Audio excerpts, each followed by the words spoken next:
please tell me to plug you somewhere. So like, Right here. It's gonna work. We're gonna work. Huh? Are You kidding me? Move the table a little closer.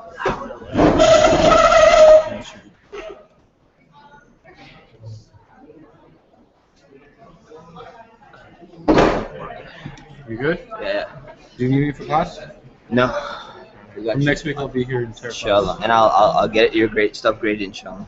Inshallah. And then just hit me up for anything else. Inshallah. Usually Tuesdays are good days for me. If there's anything. Tuesday's good? Not this week. My wife is coming in 2 days, so. So fast. A little crazy out there, moving around. And, Crazy. We'll be in touch. Inshallah ta'ala. As I see, you really need help, so. Absolutely. I'm gonna have to build myself up. Jazakumullah khairan, man. Alright, Sheikh. Inshallah. Barakallahu feek, man. Assalamu alaikum. And about the recording, perhaps we could do it next week before class. Since it's not going to be a live thing and they're not going to be the students, I think you're doing 15 minutes for videos, going over the lessons, chapter 1. That's what you want. I'll talk to you about it in a bit later, inshallah. Inshallah.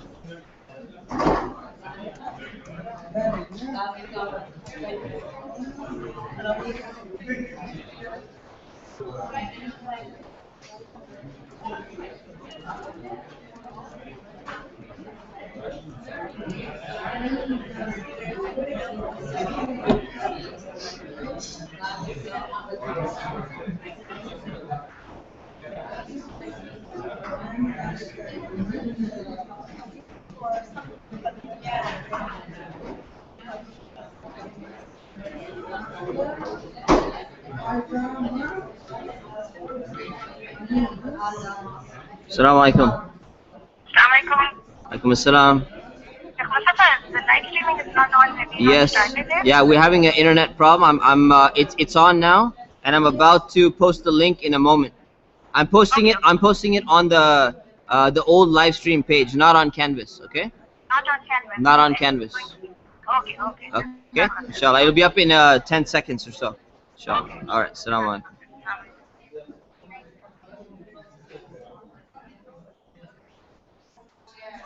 Yeah.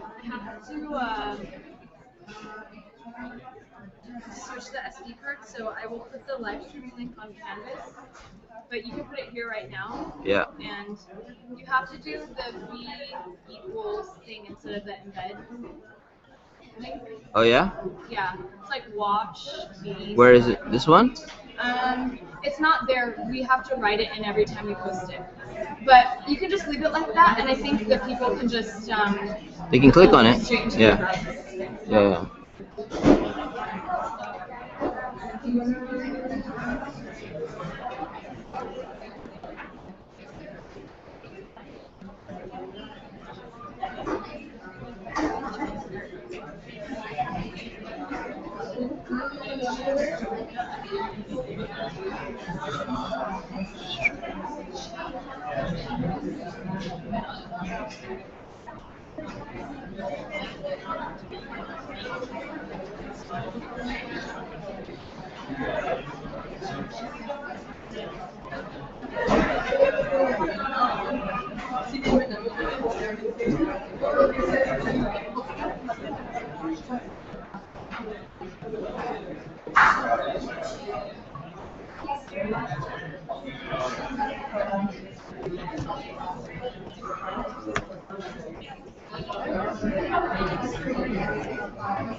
Assalamu alaikum. Hello? Yeah, assalamu alaikum.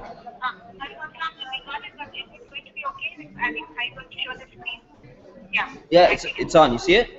Okay. Good. Assalamu alaikum.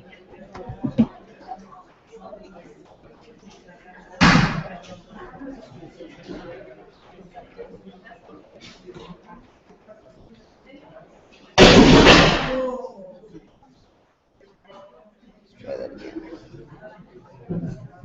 Testing. Okay. So, as you can see, we got a nice stack of random stuff all over the place here. Alhamdulillah. So this is going to be interesting class for me in particular.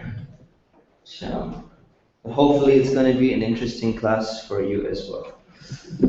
So just give me a moment to plug everything in to me.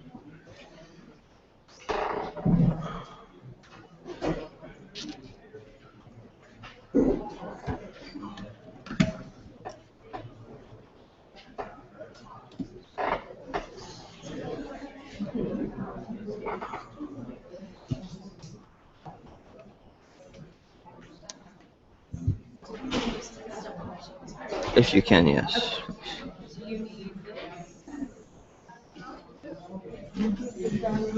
Same page, another number, right? Got it.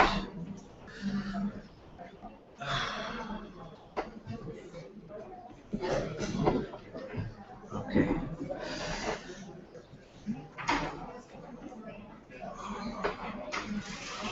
Alright, Assalamu alaikum wa rahmatullahi wa barakatuh. Bismillah, alhamdulillah, wa salatu wa salamu ala rasulillah wa ala alihi wa sahbihi ajma'in, amma ba'd. So, alhamdulillah, it's great to see an almost full class again, even in our third week. To be very honest, I didn't think this many people would still show up in the third week. So, alhamdulillah, this is a really big blessing from Allah that you made it this far. Usually in Arabic classes, there's a bigger attrition rate than the one we're seeing right now. So, alhamdulillah. But to do the real test of dedication to the class, how many of you actually did the homework that you were supposed to do? Just raise your hand. Okay, see, that's where the real test comes in. All right, alhamdulillah. Anyway, some of you may be auditing the class, so it's not going to be a problem. So, let's begin and get to it immediately. We left off at, who recalls exactly where we left off? We were at 1 point something? 1.4? No one recalls this point. 1 point? Example 4. 1.1 example 4. Okay. Good. So let's 1 second.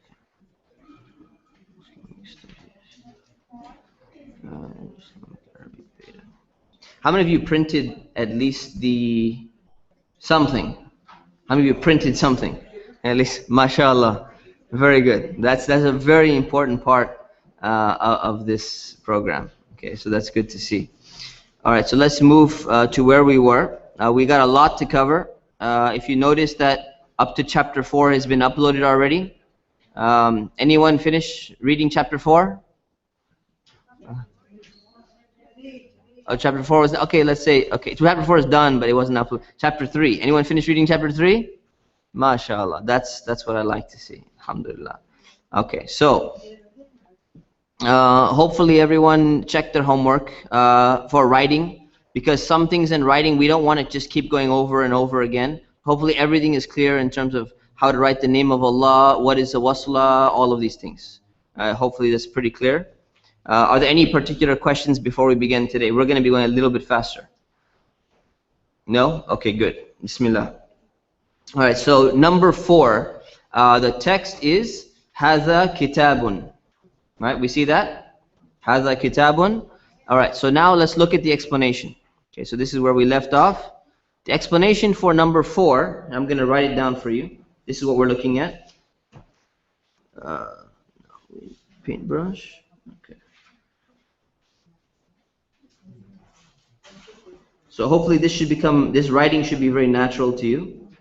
Hadha, right? And we say kitabun, right?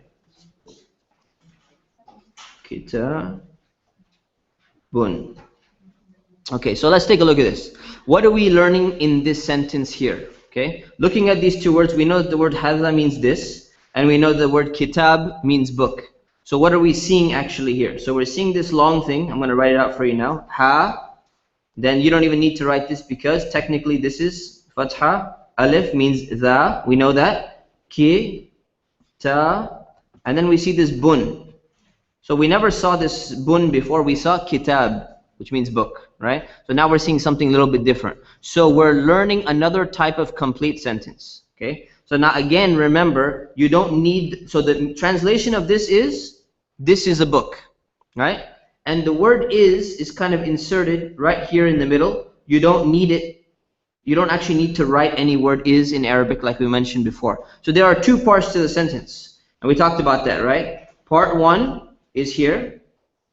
And part 2 is here. So what is this part called? The subject, right? And this part is called? The predicate. So very good. So now I want you to imagine in your mind, this is so important that you visualize this if you're a visual person. Okay? The first part of the sentence is like this little box. Okay? Whatever goes in here, this is the subject. Okay? This is the predicate. And there's some words that go in here. And then you got an equal sign in between them. So subject equals predicate, meaning this is something else, right? So hadha kitabun. This is a book. Imagine there's a little equal sign between the hadha and between the kitab. This is going to help you while moving forward, okay? So now let's take a look at a few of these things. So number 1, you don't need the word is, so don't worry about that. This is known as a nominal sentence, okay? And the two parts are the subject and the predicate. The subject is known as the mubtada and the predicate is known as the khabar. The subject almost always comes first. So for this class, the subject always comes first.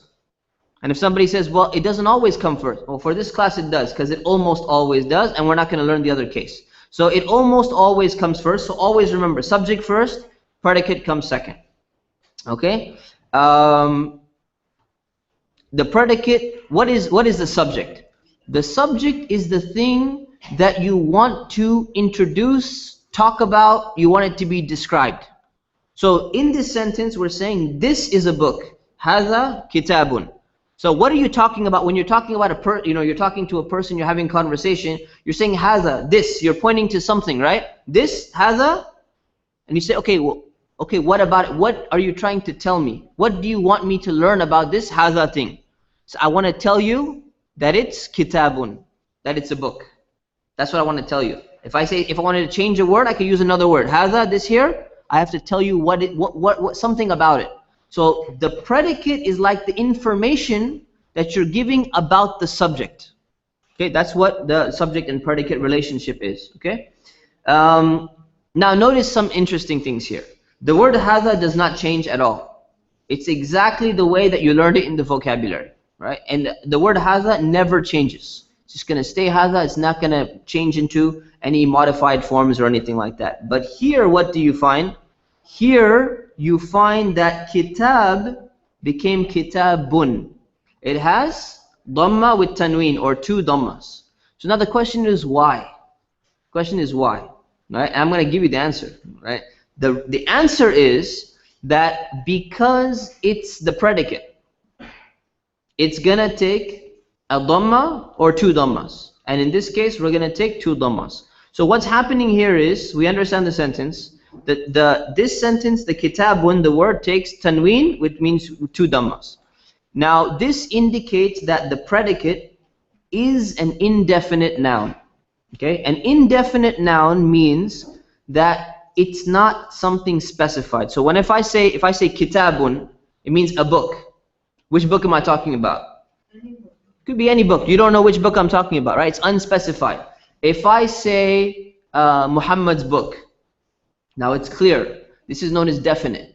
If I say the book, we're talking about a specific book. If I say this book, we're talking about a specific book. If I say a book, we're just talking about any random book. So this is known as indefinite. Okay, this is known as an indefinite noun.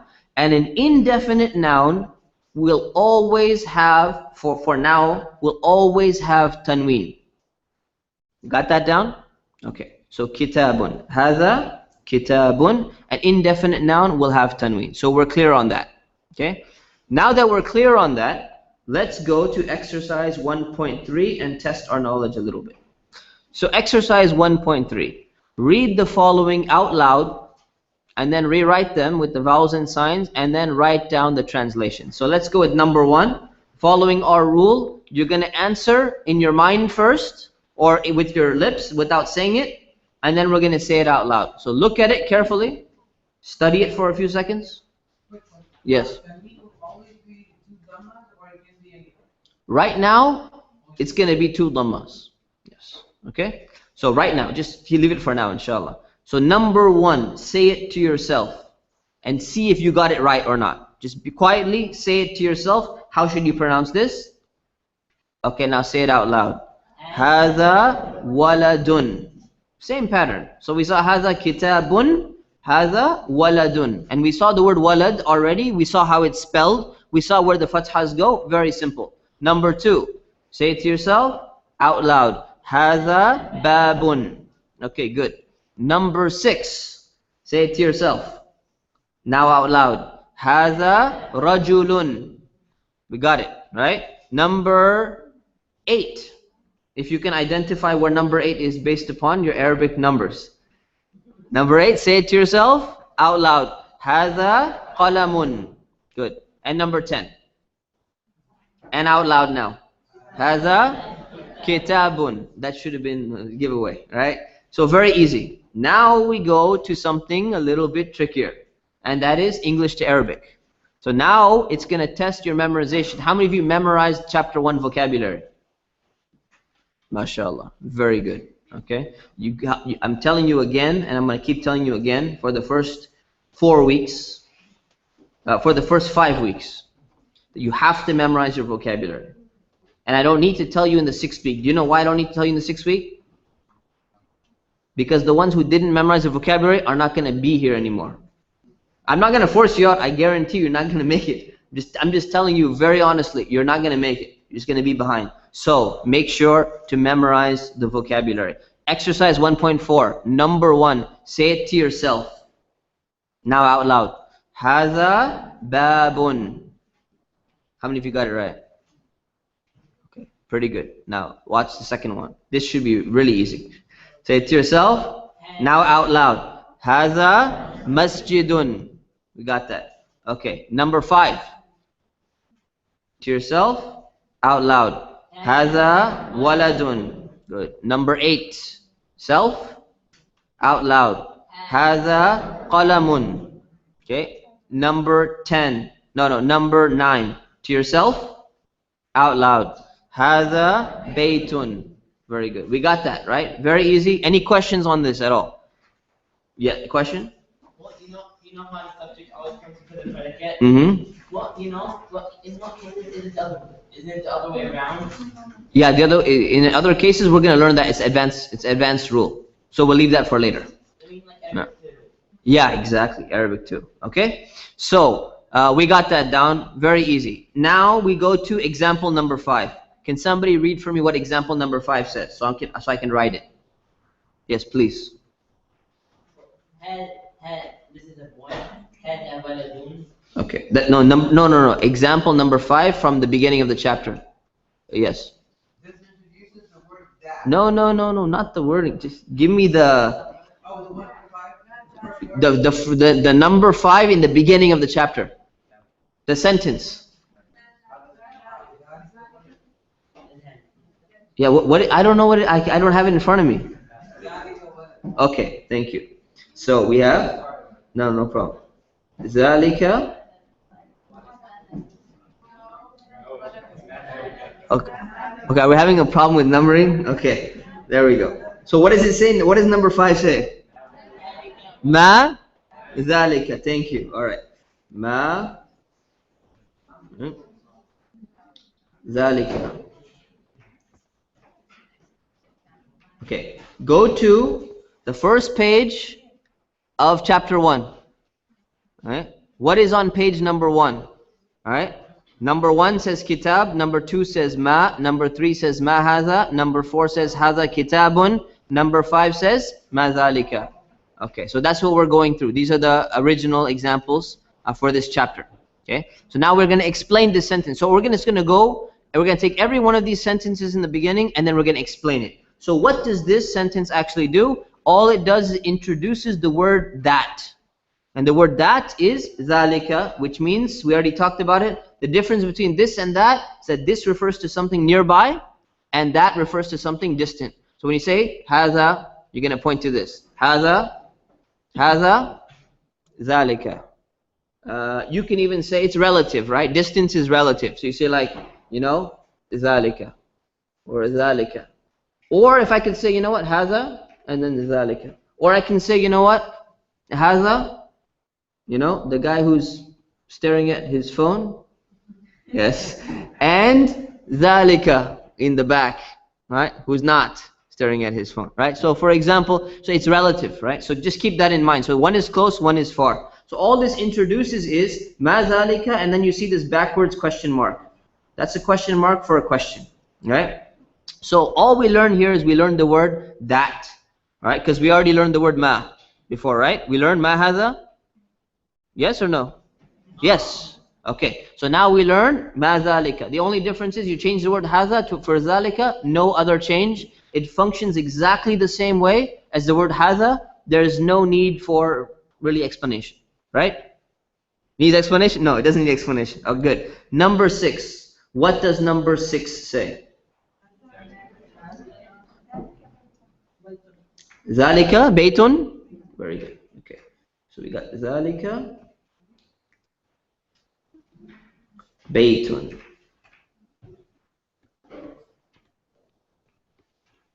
Bay sukun tun tanween.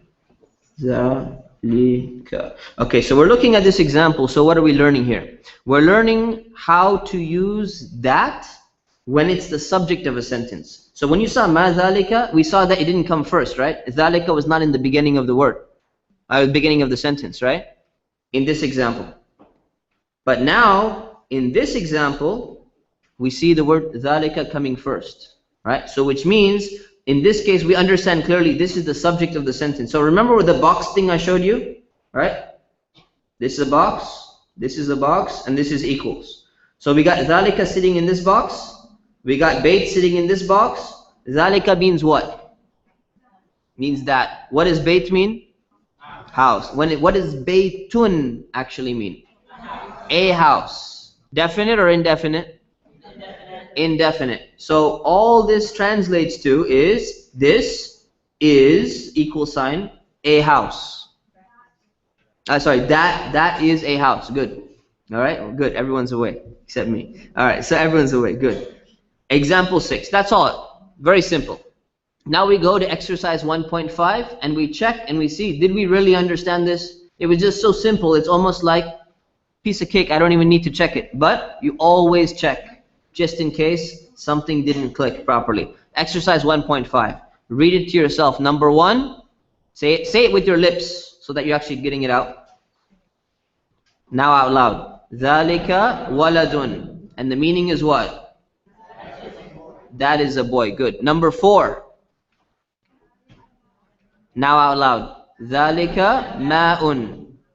What does it mean? That is, this is the tricky one. So that is a water. Is that correct English? No. So that is water. Right? But when you refer to water, are we referring to specific water or unspecific water? Unspecific. So you do not always translate with a, but still you see that because ma'un has a what on it?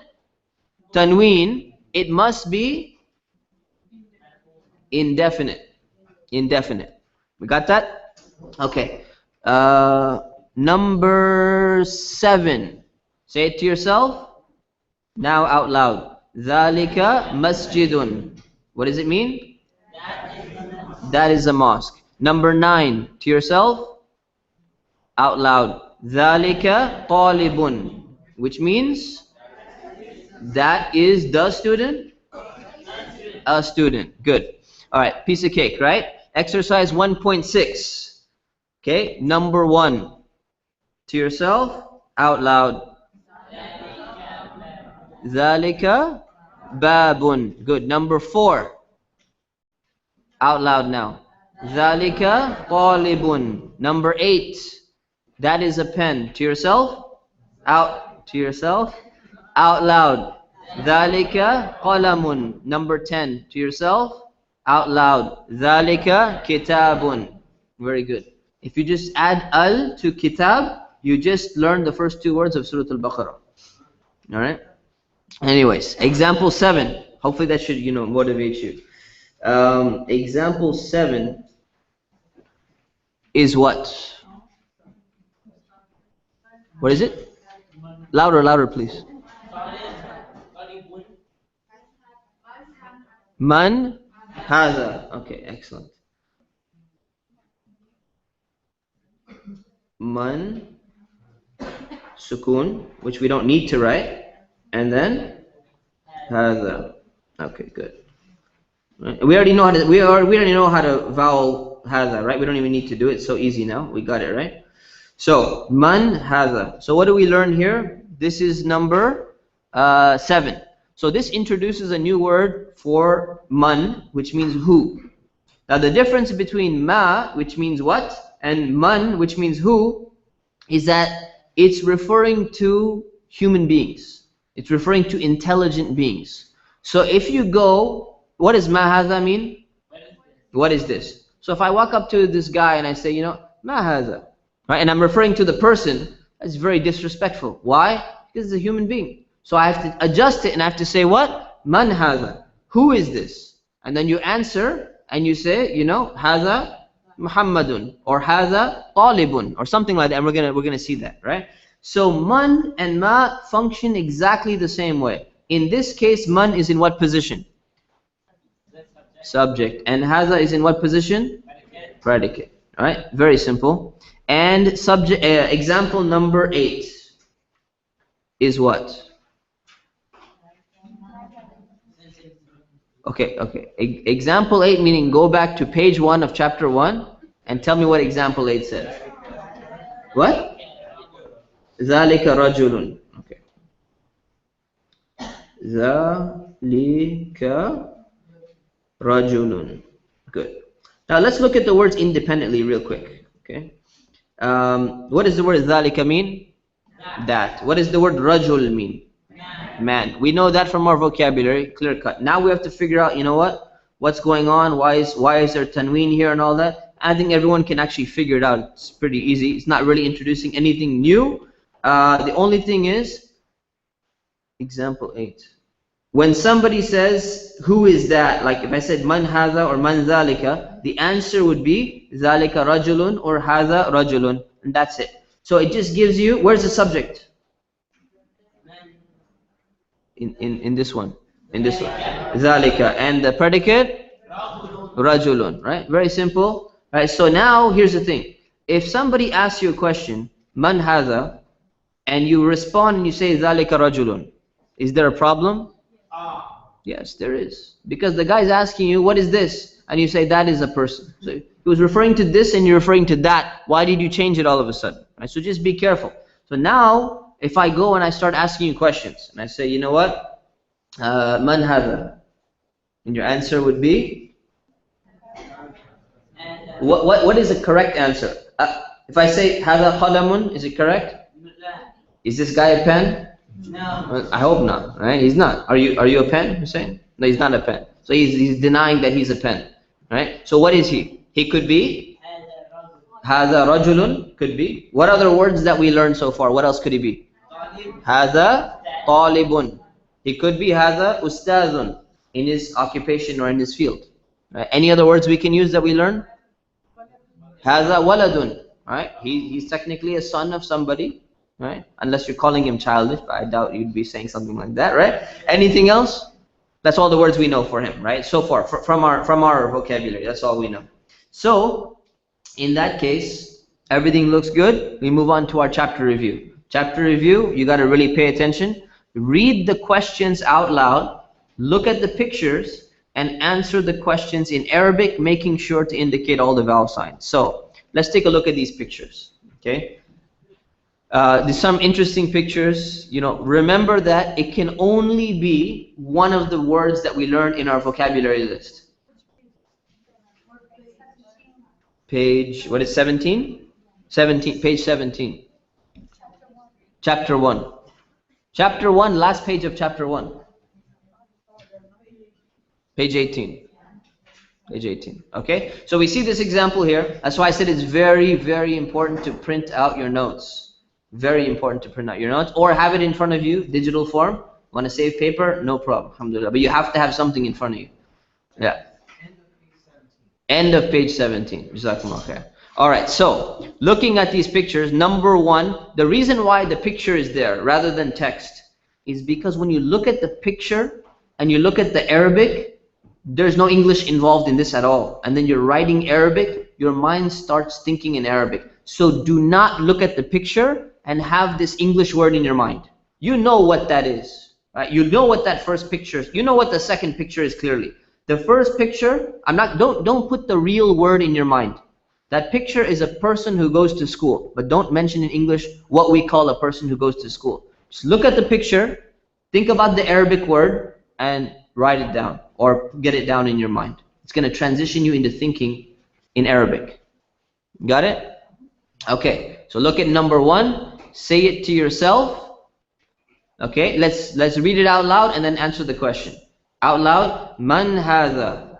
The answer is hadha talibun. Good. Number two, ma dhalika. Dhalika baytun. Number three, man dhalika. The answer is dhalika rajulun. Number four, ma hadha. Answer, hadha ma'un. Number five, ma dhalika. Dhalika masjidun. Man hadha. Hadha waladun. Number seven, man dhalika. Dhalika ustadhun. We got it. Okay. Number 10, ma dhalika. Dhalika qalamun. Good? Anyone got 100%? 100%. Good. Okay, keep working at it. Next one. Exercise 1.8. Write the appropriate question in Arabic to the answer that's given. So you see number one, the answer given to you is dhalika waladun. What is the appropriate question? So say it in your mind for a moment. Take a moment to figure out what's going on here. Okay. Now say it out loud. Man dhalika. Okay. Did anyone say ma dhalika? Be honest.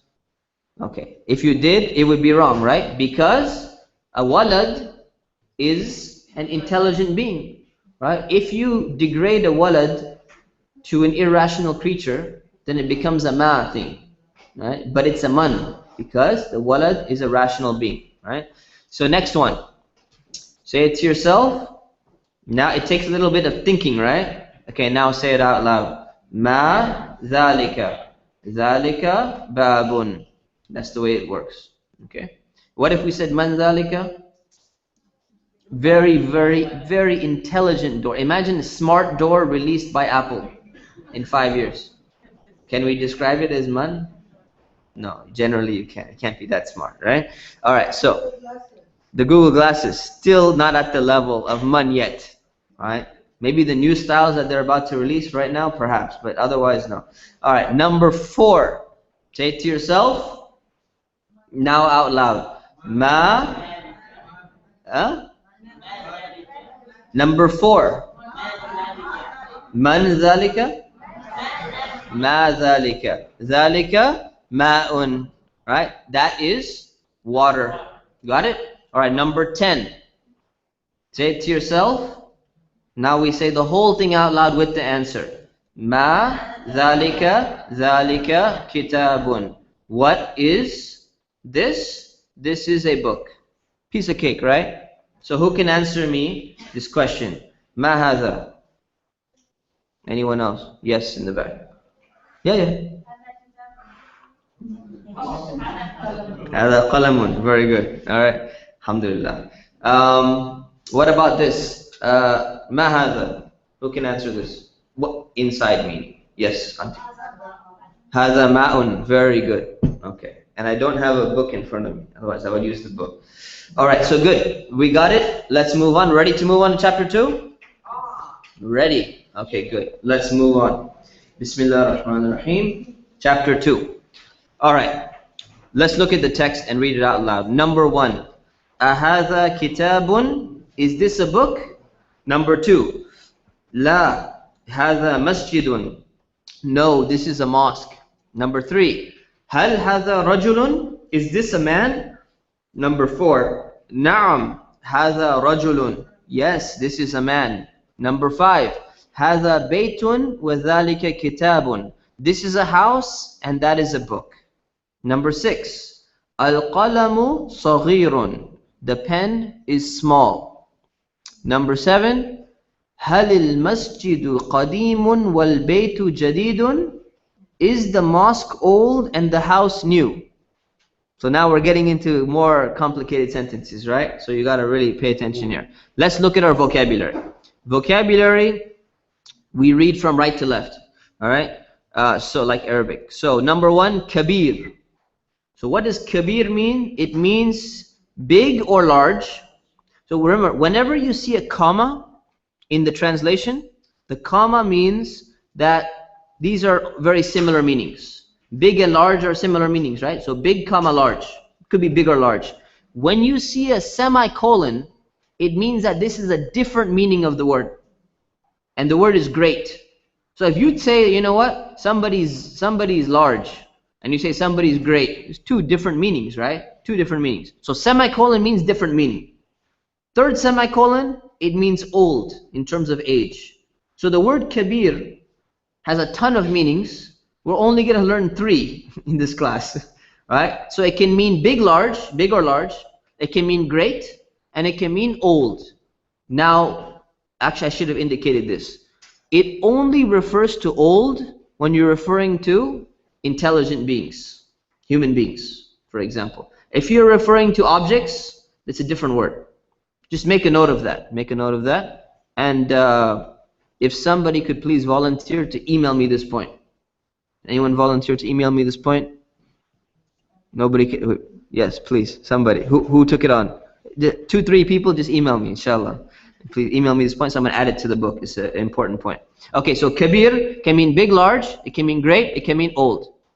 Saghir is the opposite, which means small, or it means young in terms of age, right? You don't use it too much in terms of what's opposite of great. That's why we don't use it. We don't try to belittle people, basically, right? So that's why we don't use the second meaning or third meaning. Tawil, long or tall. There's 2 different meanings of long and tall, right? Tall is referring to like things which are tall, high. Long can also mean something wide, really long, right? Long stick or something like that, even if it's wide. So tawil has meaning of long or tall. Qasir, opposite, which means short. Right? And you notice the S is capitalized. Who knows why the S is capitalized? Computer typo, exactly. Good. So we're learning our lessons, alhamdulillah. So this is a trick to learn your lessons, alhamdulillah. Next one, ba'id means far or distant. Qareeb means near or close. Jadid means new. Qadim means old or ancient. And this is referring to objects. So you don't say rajul, qadim. You don't say the man is old in terms of he's ancient or something like that. You use the word kabir for people, you use qadim for objects. Okay? And thaqil, something heavy or weighty. Right? It can be physically heavy, or you can use it in a metaphor. It's something that is a very weighty matter. It's a very heavy matter, or khafif, opposite, which means light in terms of its weight. Okay? Light. So these are the vocabulary words, and then we also have the words hal, which means is or are. Hal introduces a question. This is how you make a question in Arabic. And the is just the hamza colonizing the which letter? The alif, right? So it's sitting on top of the alif, which can mean is or are. Hal and work almost exactly the same way, but we're going to see a little bit difference between them. Okay? La means no. Right? So for teenagers, This is probably like their favorite word. So they're going to be practicing this one a lot, but you shouldn't say this so much. And na'am means yes. Na'am means yes, opposite. And wa means and. Okay? Very small things, and we're going to see some examples. So let's explain example number 1. So what does example number 1 say? Somebody, please tell me. If you're reading off the paper, go ahead. Good. هذا كتاب. Okay. The first thing to notice, did anyone write this down? You wrote it down? Okay. How many of you wrote a space between the and the hadha? Didn't write a space? Okay, good. You're supposed to write a space? No. And the proof for not writing a space is what? Why don't you write a space? Because you speak confidence in the answers. Even if it's wrong, just speak loud, confident. It's a one-letter word, one-letter's word. Don't connect. They don't have a space between them. Exactly. Good. So, ahadha kitabun. What do we learn here? We learn how to take a nominal sentence, which we learned already, which has a subject and predicate, and we make it into a question by adding this word a. We add this word a in the beginning. So for now, it always comes at the beginning. All you gotta do is, we already know that. See the sentence? We know this sentence. Hadha kitabun, we just learned this, right? Clear as daylight, we got it down. You add a, and all of a sudden, it turns into a question. So what did hadha kitabun mean? This is a book. You throw a in there, all of a sudden it becomes a question. If you want, throw a question mark at the end. Not necessary, but it's used nowadays. And all of a sudden, now it's a question. So if you take this as a book and you turn it into a question, what do you get? Is this a book? That's it. Very simple. Is this a book? That's exactly what's going on here. Nothing else changes. It still has tanween. Why does it have tanween? It's indefinite. Why does it have a dhamma? Because it's not because it's indefinite, but because it's predicate. It has tanween because it's indefinite. It has dhamma because it's a predicate. That's not too, you see it anyways. Don't worry. It's right now, the default position is dhammas on nouns. They're all defaulting to dhamma. Okay, so that's it. There's nothing else to learn in the sentence. Moving on to example 2. What is example 2? I'm just hearing all these just loud. La hadha masjidun. Excellent. Okay. See, la. You saw that I wrote it wrong? Anyone notice that? No, good. Okay, alhamdulillah. Remember, lam alif is supposed to be written like this, and then you come down like this. But I keep doing this. Okay. So, anyways, la hadha masjidun.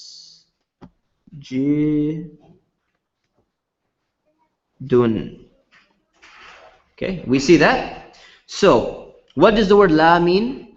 No. What does hadha mean? This. What does masjidun mean?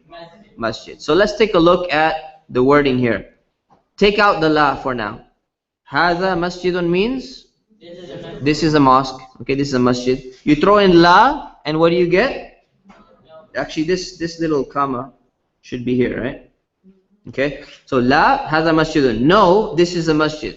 So this is actually a response to number 1. So the guy asked the question, ahadha kitabun? And he says, la, hadha masjidun. No, this is not a book. This is a masjid. Right? How in the world do you get confused a book with a masjid? I don't know. But that's not the point. It works, right? So, and you can put a little period because this is a complete sentence. Right? So all we learn here is we learn the word no. Okay, that's it. We learned the word no, and you can follow the word no with another sentence, a complete sentence, to give some more information. So if you just said la, okay, that's fine. But you can say la, and then you give them the right answer. La hadha masjidun. Right? So we're going to be seeing a lot of las to get us into the writing mode. Example 3 is what? Thank you. Hal hadha رجل.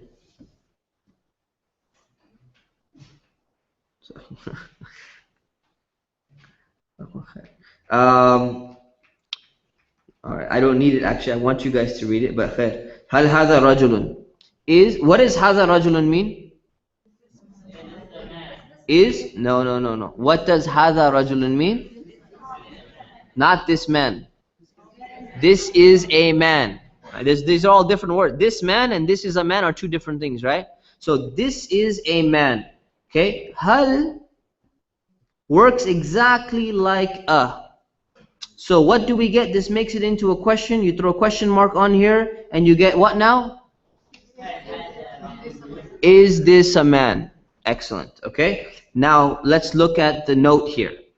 It works precisely the same way as a, except one exception.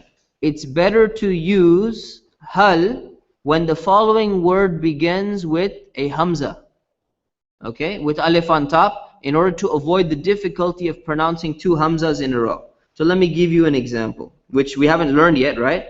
But let's say I say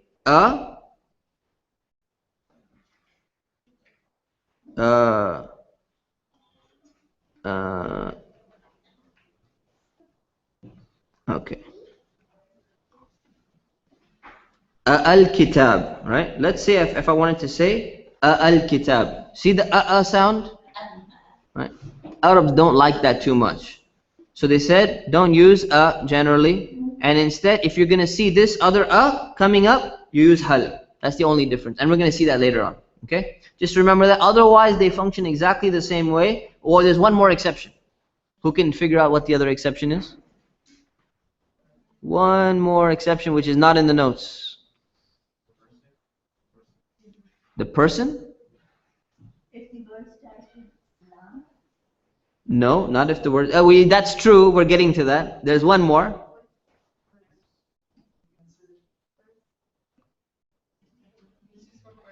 There's a space, right? There's a space. It doesn't connect to the following word, like the because it's not a one-letter word. It's a two-letter word. Therefore, it doesn't connect. So you write a space. So there is a space here. Okay? Any questions? Are we clear? I can't tell because this is not like, you know, no offense to anyone. This is not an African American audience. Like they give a lot of feedback. You know, yeah, man, like I can feel it, right? Is everyone following? We're following? We're clear here? Okay, good. I'm used to the, you know, I get that sometimes. I go to Masjid Ibadullah and stuff like, you feel it, you know? So, okay, alhamdulillah. No one's getting lost here. Yeah, you're getting a little bit lost? Okay, which part here? How would you know to use or instead of hal? The only time, no, you can choose whatever you want. Freedom. No. What's that? Unless the one that's coming after it is a hamza with the fatha on there. That's when you generally don't use it, but some people even use it that way too. It's just recommended not to do that. Okay? That's it. Oh yeah, absolutely. We can write it. We just put a here instead, and the same thing. So hadha rajulun, hal hadha rajulun, no difference, except connects to the word hadha. That's it. Yeah. Is there a? Yeah. This is the comma after la right here.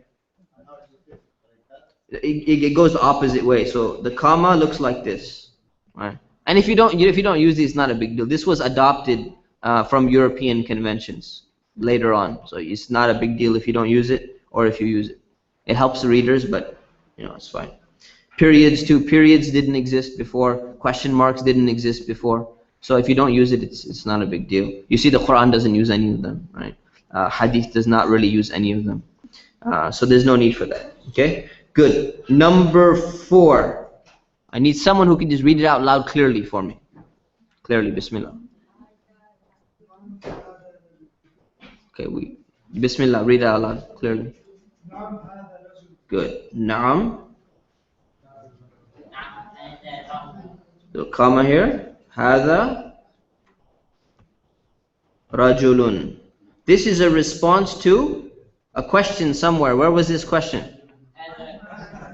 هل هذا رجل؟ نعم هذا رجل. So what does هذا رجل mean? It means this is a man. We got that down. We've seen it so many times. Should be very clear. All you're doing is you're adding the word نعم, which means yes, and then you're answering it with a complete sentence. هذا رجل is a complete sentence. Yes, it is. Subject and predicate, complete sentence, good to go. So نعم هذا رجل. So for example, if I ask,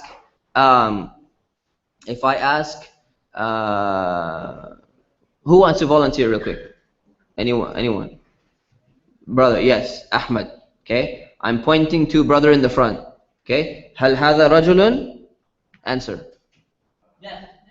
No, Ahmed, answer. هل هذا رجل? No, I want Ahmed to answer. I'm pointing at you, but I want Ahmed to answer. Oh, you're also Ahmed. So, MashaAllah. That's a good point. You're right, MashaAllah. Absolutely, you're right. My mistake. I want brother Qasim to answer. Alright, Ahmed Qasim to answer, inshallah. So I'm pointing at brother Ahmed and I'm saying, Hal dhalika rajulun. I just changed it on you. Now you answer. Naam dhalika rajulun. Good. One more person, or sister, volunteer. Yes, okay. I'm pointing at my mom. Okay. Hal dhalika rajulun. La. And use any word that you know right now that you could describe her with. Dhalika shahida.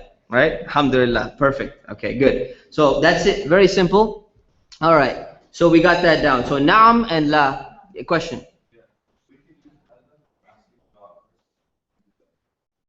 Yeah, you can use hadha for asking about a person.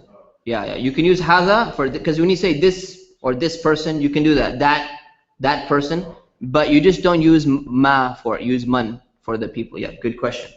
All right. So now what number are we on?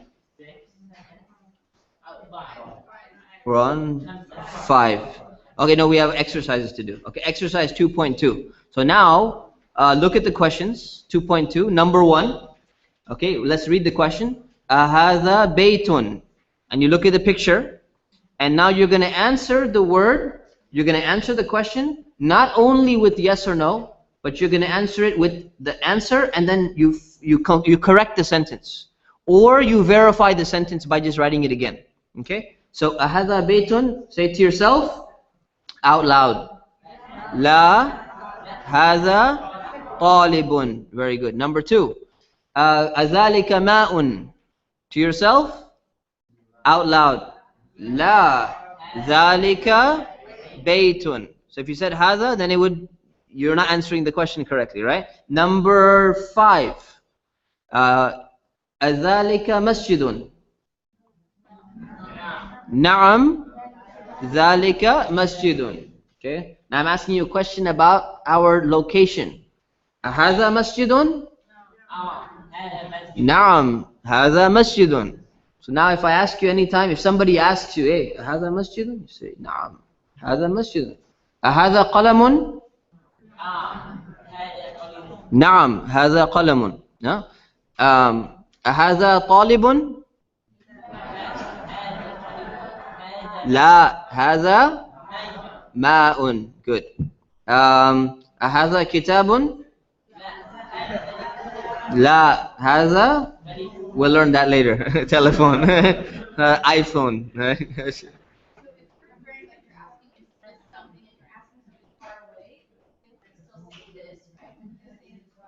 That's true. They would change it. So, but we can't tell the distance right now in the picture. But you're right. If somebody is asking you about something, and it's close to me, and if I say hadha kitabun, your answer would be with dhalika, because you're far away. If you're far away, right? So, naam, sah, naam or la?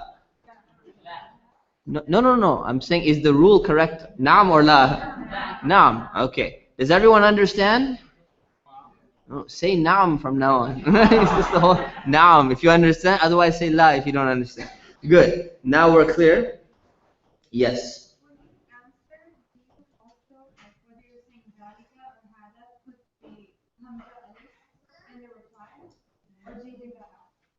The hamza for the question mark? Yeah. The hamza and the hal is only for asking the question, not for answering the question. Okay? Good. Number 7. هل هذا ولد؟ لا. هذا أستاذ. Good. Number 10. أهذا قلم؟ نعم هذا قلم. Excellent. Number 5. What does example 5 say?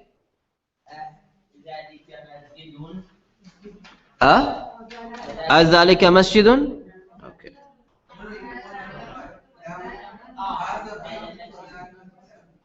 هذا مسجد؟ بيت وذلك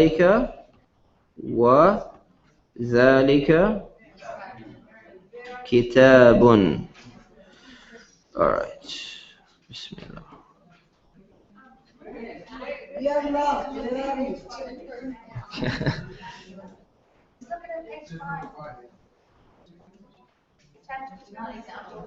Okay, if you look at chapter 2, the first page of chapter 2, number 5. Keep that paper right in front of you. Don't let it go away from you. Even now you go back to the other page. Keep it right in front of you. So this is text number 5. Let's call it text. Text number 5. هذا بيت وذلك كتاب. Good? Alright. So now, example 5, we have it right here. This wa is written without a space. So since I have the space between here, we assume it's the same space. Therefore, we're good to go. Example 5. We learn a conjunction word. And a conjunction is something which ties two things together. Combines two things together. And that's the word and. Everyone understands the word and. It connects two ideas or two words or two sentences together. So it can either join two words together, it can join two clauses together, or it can join two sentences together. Okay? And it will not affect the sentence in any other way. Okay? Yes? Actually, I think it's called a contraction, like couldn't, can't, you know? I'm not sure about that, but as far as I was taught, it's a conjunction. So It's actually because can not becomes can. right. And would not becomes what is. Just the word and. Just the word and. That's all we're talking about. I'll look it up. I'll double check, inshallah. I'll double check it, inshallah. But for now, let's just assume it's right, and we can fix it if it's wrong. So هذا بيت is a complete sentence, right? Right. What is naam? Good. What does it mean? This is a house. ذلك كتاب is. That is a book. It's a complete sentence. Yes, it is. All we do is we throw this little wow guy in here, and he just combines the two together, and we get an end. So هذا بيت وذلك كتاب means this is a house and that is a book. Piece of cake, right? So now exercise 2.3 is going to help you put this in practice. So you take the two sentences here, combine them together with the and then you translate. You got it? Ready? Number 1. Say it to yourself. Now out loud. هذا ولد وهذا رجل. And the meaning is, this is a boy and this is a man. I need some voices louder. No, we're not following? Exercise 2.3. What does it say? Okay, look on the next page, and it's probably, is it at the bottom of your page?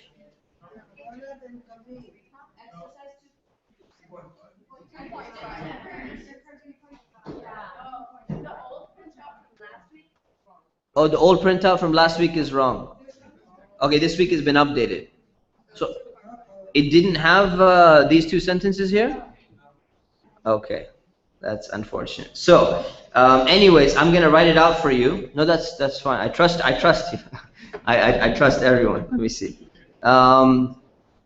What do you have? 2.3. You don't have any of these combining sentences with contractions? No problem. No problem. I'll write it out for you, inshallah. So basically, what it says is, I'll just give you one example. This is a piece of cake, though. You can do this in your sleep, right? Right or wrong? Naam, that's what I wanted to hear. La, even la you're practicing, at least you're practicing the la, that's fine. So, I'm going to give you these two sentences. You got this one, and you got, this one's not written on the line, but don't worry about it.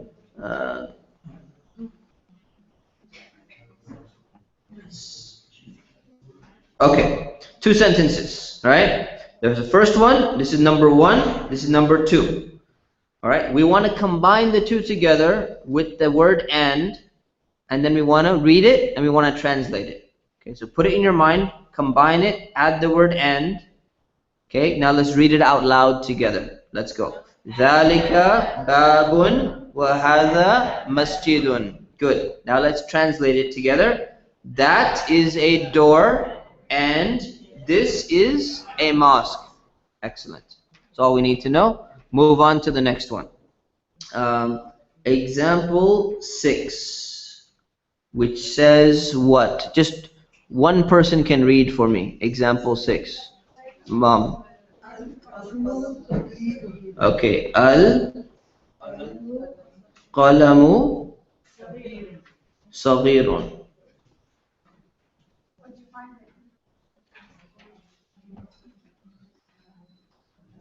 Anyone lost? La. Good. No one is lost. Alhamdulillah. He's responded for everybody. Alhamdulillah. All right. I'll take his word on that one. Al-qalamu saghirun. So what do we see now? Now we're seeing two dhammas here, right? So what we're seeing is something interesting. Now, we see now a nominal sentence which actually has an adjective as the predicate. So al-qalam, right? And then saghirun. Now remember I told you, think of two boxes, right? Where is the equal sign here? Is it over here? No. It's here, right? So al-qalamu is saghirun, right? So the meaning is al-qalam means the pen, saghirun means small. Now we have a and we used to say whenever I see I say a pen, this, that. There's no small. What if I said the pen is a small? You can't do that, right? So we have to understand, we know one thing for sure without even reading anything. The word saghirun is definite or indefinite? Indefinite, right? Could plus is couldn't. These are contractions. Okay, mashallah. We have confirmation that it is a contraction, according to Sister Andrea. So she checked it. Alhamdulillah, we'll update that. So al-qalamu saghirun. Saghirun is definite or indefinite? Yes. Okay, you want to answer first? Indefinite. Good question.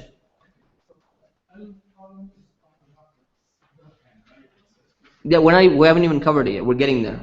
We're getting there. So now, first thing we're going to learn here is we're learning how to make a nominal sentence which has an adjective as the predicate. Up until now, the predicate has been what? Hadha baytun, hadha masjidun, zalika rajulun, zalika talibun. What are all these things called?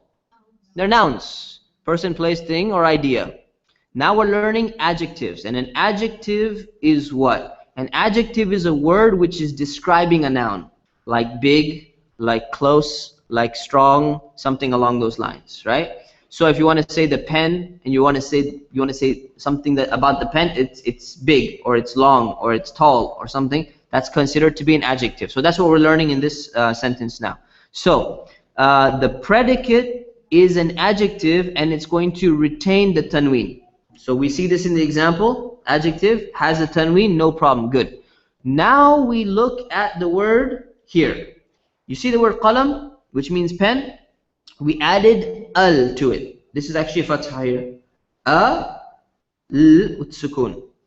So technically, this alif in the word al is actually a wasla, hamzatul wasl. Okay, it's a wasla. So now, knowing that, let us look at our notes and see what's going on here. It says, when you add the al to the word pen, now it causes the word pen to become definite. So it's the pen instead of a pen. So we said qalam is the word. When we say qalamun, it means a pen. When we say al-qalamu, it means the pen. And now it's definite rather than indefinite. Okay, just one second. So see the difference now. Now, it also makes the word, what makes the al? When you add al to a word, it makes the tanween go away. And the tanween, see the tanween is not there. It only keeps one vowel. So when you say qalamun, you have two dhammas, right? Tanween. Now, al-qalamu left with one dhamma. It's the same type of vowel. It doesn't turn into a kasra, doesn't turn into a fatha, but there's only one left. Okay? You can never have al and tanween. Okay? Al is like water, and tanween is like oil. Right? Do the two mix? Yes. Water and oil? No, they don't mix, right? So water and oil don't mix. So the al for you is water and the tanween is oil. These two do not come together. So anytime all of a sudden somebody's speaking and they're saying, you know what, al-qalamun or al-qalamin or al-kitabun, you're like, where did you learn Arabic, man? These two cannot come together, right? So they're not friends. They don't like to come together, okay? So al-qalamu, we got that. Now you look at this little chart here. Look at the original word, bayt. Everyone sees that in front of them, the chart? Those who have the printout in front of them, share it with your neighbor if you don't have it, right? Bayt, house. Baytun, a house. Al-baytu, the house. See how it works? So when we're reading the words, just house, we just want to know what the word for house is. You say bayt, you just stop. Don't put anything at the end. If you want to say a house, you have to put the un. If you want to say the house, you have to put the al. And when you put the al, the tanween goes away and retains the dhamma. You got that? Okay. So we're good so far. Yes, question. Yeah. Sorry, say that again.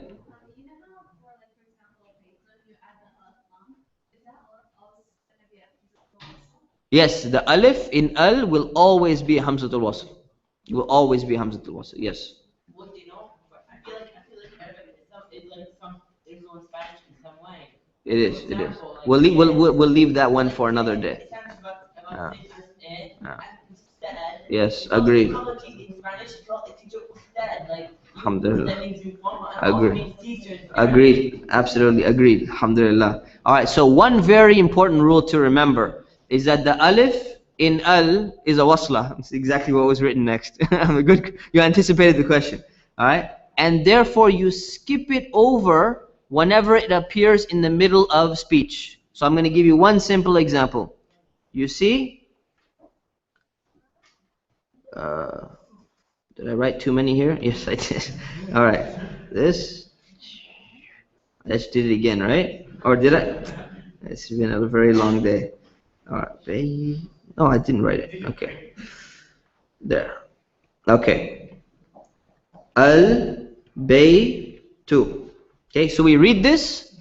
Al-baytu. Right? Now watch this. You add a wa here, which means the word and, right?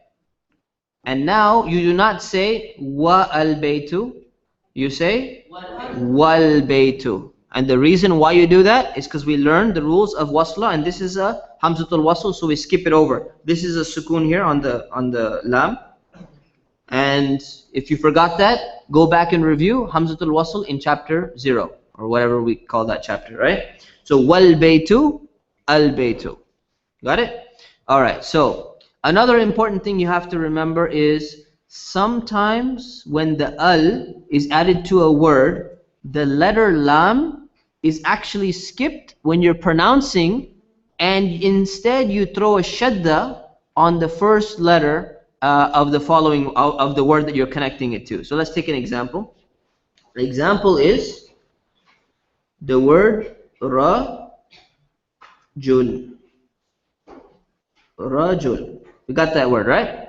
So if we want to add al to rajul, you add al, right? But you do not say al-rajul. Instead, you make a shadda here. You throw a little shadda in here, and if there's a shadda here, you're actually saying ar-rajul. You skip the lam sound completely. You say ar-rajul, and with the u as well, right? Ar-rajulu. Okay. Now the question is, why did we do that with the word rajul, but we didn't do it with the previous word, which was al-bayt, right? We didn't do that with the previous word. So now we have to figure this out. So this is the way that it works. It only happens when the first letter of the word that you're adding the al to, what is the word here? Rajul. The first letter is ra. So when you're adding the first letter, when the articulation point of the lam and the articulation point of the ra are close to each other in your mouth. So I want you to put your tongue and say the letters with the alif in the beginning, with hamza in the beginning. Ab, at, aj, ak. You see that? You feel that? Now say al. So watch where your tongue is when you say al. When you say al, watch where your tongue is. You see the tip of your tongue? Al. You said al. Now take the word kaf, or take the word ba for bait, right? Say ab. Al, ab. Okay, you're using your lips for ba, and you're using the tip of your tongue for lam. That's pretty far away, right? Now use ra. Say ar. Ar. Now say al. Al, ar. It's closer. Because they're closer, you combine the two together. All right? Now you're just going to get the natural feel of it. But for now, let's give you a list so that while that natural feeling is being built up, you don't make any mistakes. All right? So let's take a look at the letters. These are the letters which combine together. Okay? Ta. Right? You say at, al. At. Let's do a quick test of some of these letters. So say at, al. See how close it is? Super close, right? Okay. Ath, al. Very close. Ad, al. Ad, al. Ar, al. Az, al. As, al. Ash, as, al. Al, al. Al, the lam is obviously there. It's going to combine with itself. And an. Noon, an, al. See how they're close together? These are 14 letters. Out of how many letters in the alphabet? 28, right? We talked about 28, could be 29. That will combine. And the other 14 do not combine. So let me give you some questions real quick. So the words that we've learned so far, we learned the word kitab. Combine or not combine? Not combine. So we say al-kitabu, right? What else did we learn? We learned the word walad. Does it combine or not combine? No. So al-waladu. Okay. What other words did we learn? Masjid. Al-masjidu. Okay. Rajul. Ar-rajulu.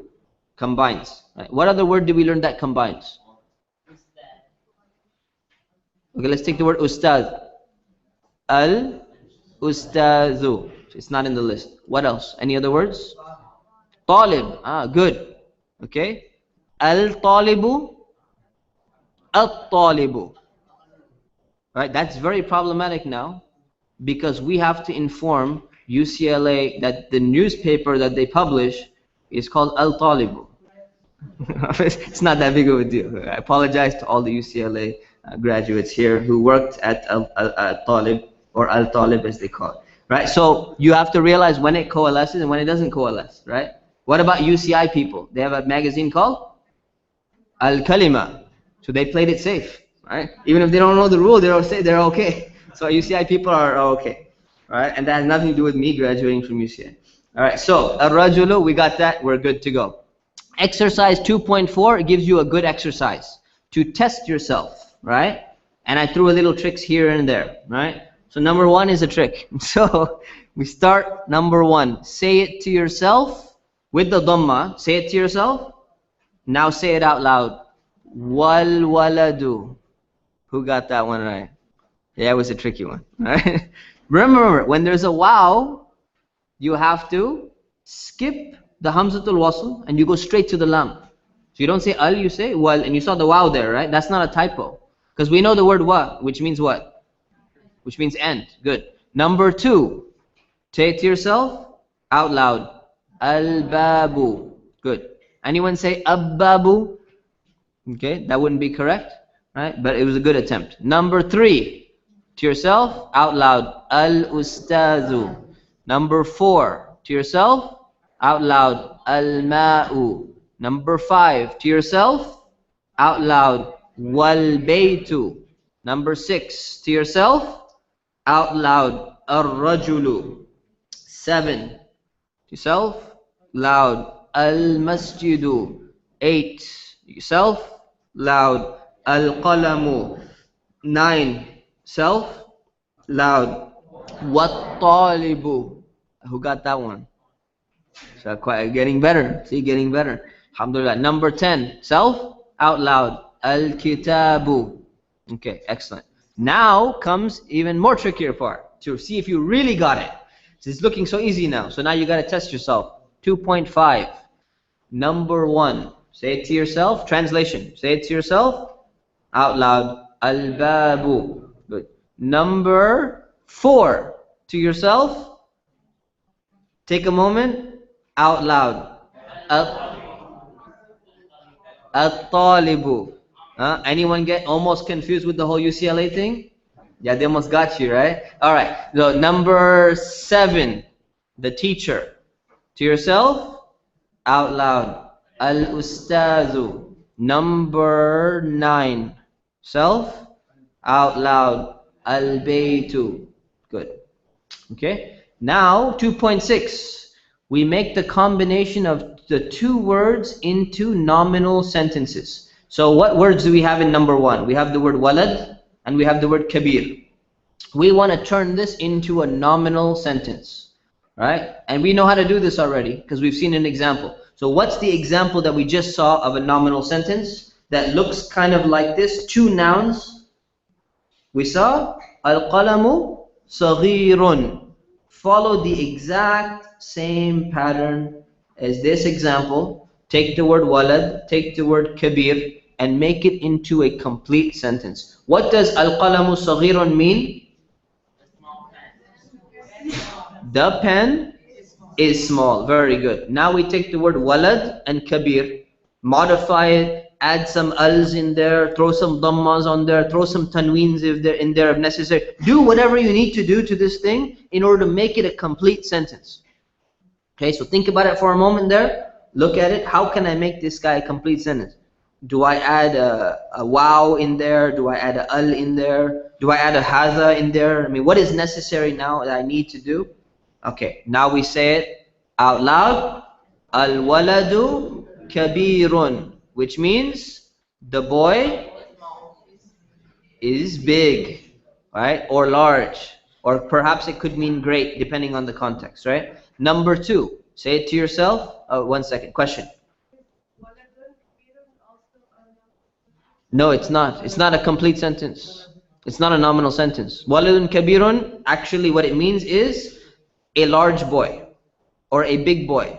Now if I walk up to you and I say, hey, a big boy, does it convey any information? It's not a complete sentence. So it's not a, we want to make complete nominal sentences. So al-waladu kabirun. Number 2. To yourself, out loud. Al-babu tawilun. The door is long or tall. It could be either one of these. Number 4. To yourself, out loud. Al-ma'u jadidun. The water is new. Good. Number 9. To yourself, out loud.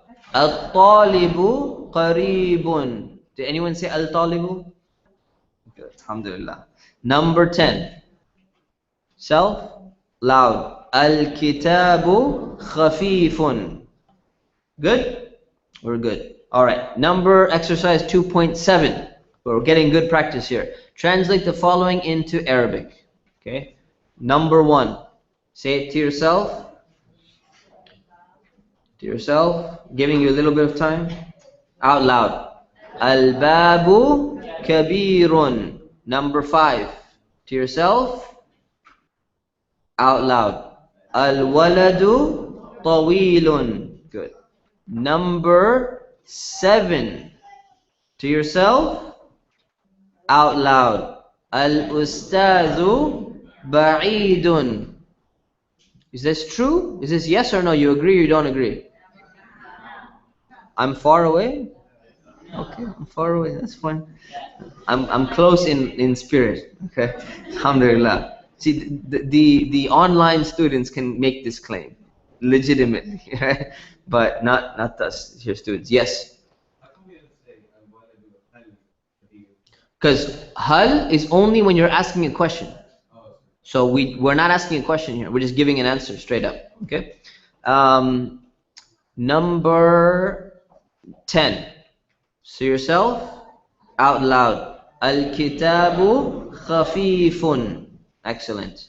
Example 7. So what does example 7 say? From the text. Text number 7. Yes. Quick question.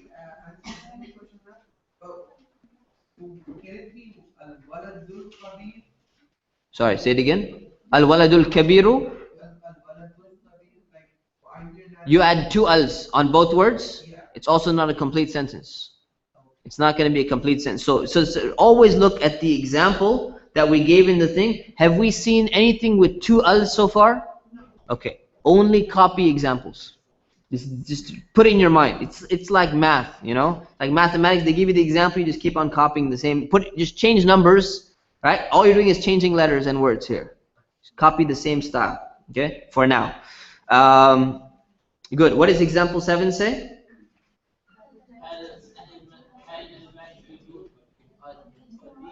Jamil, read to me. What does number 7 say? Okay. Great. Halil masjidu. What was the word?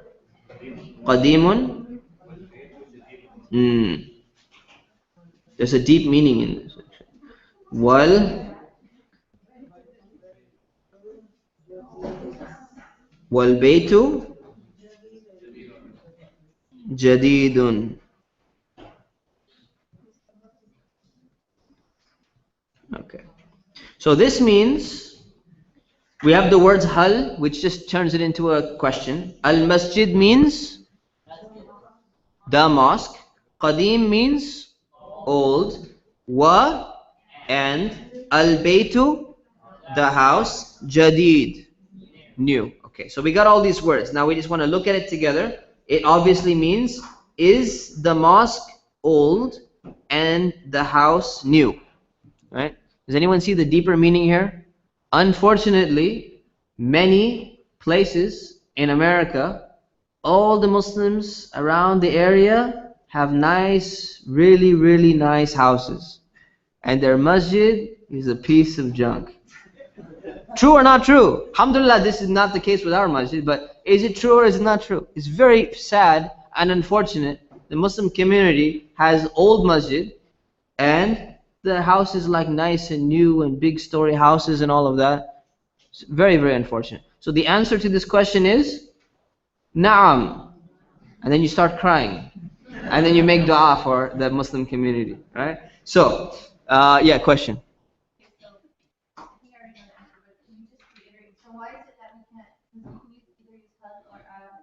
Yes. So you can use hal or you can use a.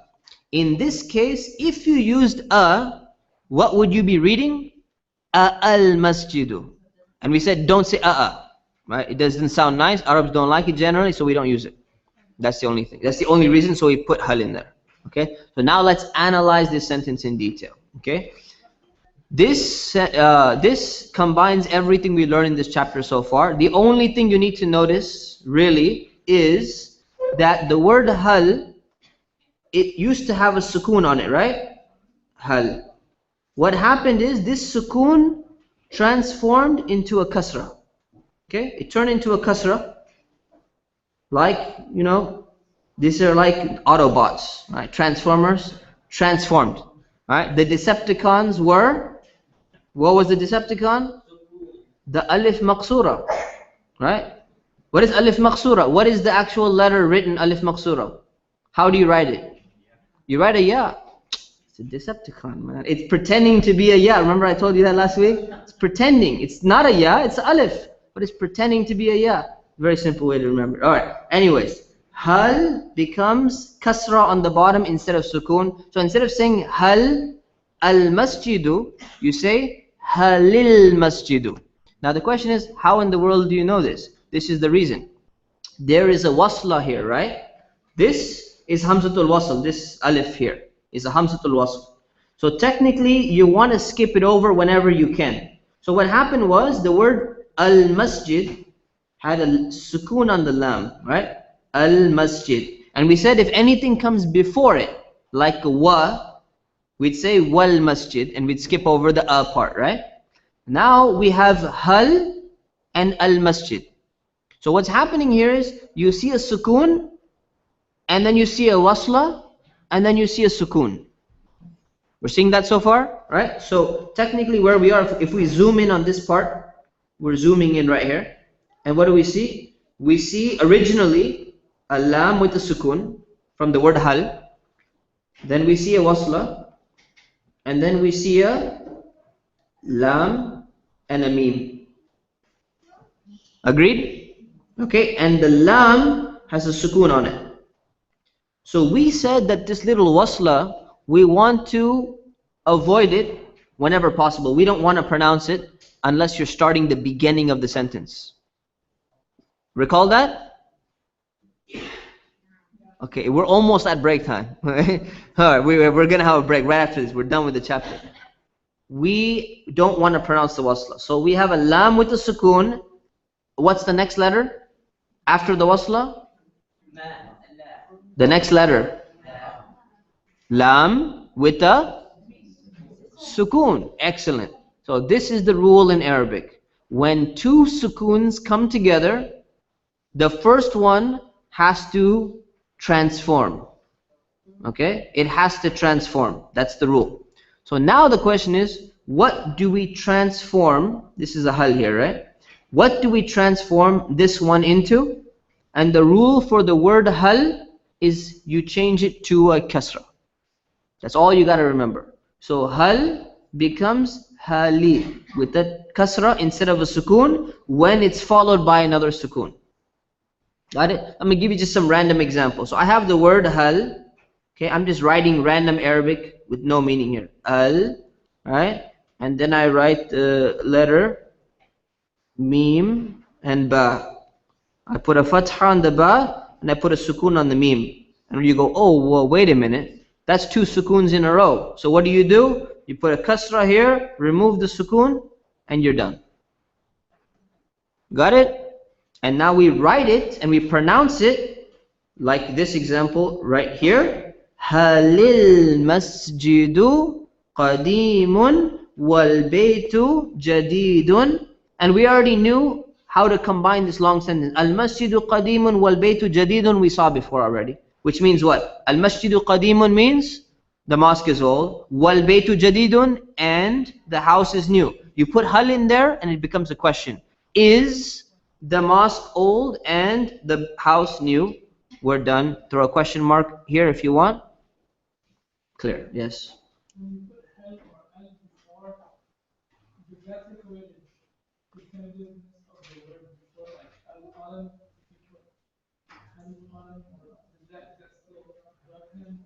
Okay. So if you add the word hal, does it take away the definiteness of the pen, definitiveness, the al that you added there? No. Once the al is there, nothing can take away the fact that it's definite. It's like A leech just sticks on you. Okay, it's there. It's not going away. Any other questions? Yes. No problem. I kind of missed why we still put tanween at the end of the second word. Okay. Why do we put tanween on jadid? Yeah. On this one right here? Yeah, because I thought this was what made it different. Okay, so here we go. Good. Now this is the way it works. I know we're getting a little bit too much writing here, but this al-masjidu qadimun is one complete sentence. This al-baytu jadidun is one complete sentence. And they're just being combined with the wa. These are two complete sentences. And inside these complete sentences, we have a little equal sign right here. Al-masjidu equals qadim. Al-baytu equals jadid. And then these are two complete sentences being combined with the and. Does that help a little bit? Yeah, but why didn't you put tanween at the end of video? Oh, because it's the predicate. And you just always have to have it on. Always have to have it on the predicate. Yeah. I was thinking it was just. So here's the thing. Do you understand why on qadim there's a tanween? I thought it doesn't. No, I didn't write it on there, but it's in the example. So qadimun is also there, tanween. So al-masjidu qadimun wal baytu jadidun. So qadimun is the adjective, jadidun is the adjective. Both of them have tanween. Both words with al have only one dhamma, no tanween. Got it? Okay, inshallah. Good. One more question and we'll take a break. No. Where's the word this in the sentence? Do you see the word haza? Haza means this, right? Where is haza in the sentence? We said definite. So the is also definite. So we have al, which means the. Al means the, so it's also definite. It is specific. Is the masjid old? Good? 10-minute break? 10-minute break, inshallah. 20, we come back at 30, 9:30, inshallah. Yes. Well, you know what I'm saying? What's that? Thing is that, what I'm saying is that I feel like Arabic is like related to Spanish. Yeah, I agree with you. You I know? agree. It is because Muslims were in Spain for a very long time. I know. Yeah. Until like Ferdinand came in and like take over. Yeah. Exactly. Well, yeah. Wait. I wonder what language the Spanish people spoke before Islam conquered it. It's a good question. It's a good question. Well, Yes, yeah, brother, you have a question? Probably Old Spanish, I guess. Yeah. Look it up, inshallah.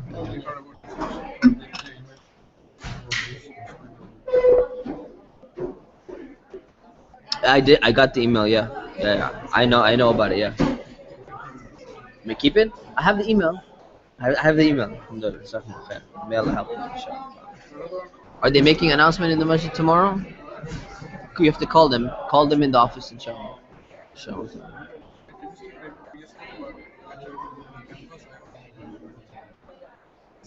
You registered yesterday? Was it on the deadline? 28th? Was it the 28th? Did you send the email? Or just email them and they'll help you, inshallah. Yeah, inshallah. Alaikum salam. So I have a question. My brain is starting to think something. So how would you write a boy is big? I can see the difference between We've not learned that yet. we haven't. So don't try to write anything that we've not learned. Okay. So a boy is an indefinite subject, right? Which we've not learned. We've not learned how to make indefinite subject yet. And we haven't learned one of them. We've not learned that either. So don't jump ahead of the game. Just stay where we are. Stay where we are. Yeah. Just put it out of your mind. Just erase it. Erase it completely. Alaikum salam.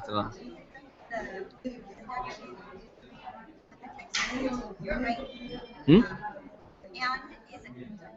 It is. That's what I'm wondering. But I'm getting Andrea telling me you're sure, right? Okay, I'm going crazy here, man. Okay.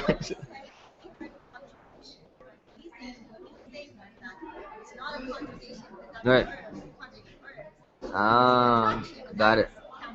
Okay, okay, okay. Right, right, right, right. So it's conjunction, right? Okay, alhamdulillah. Good. I'm not going crazy. Alhamdulillah. Yes.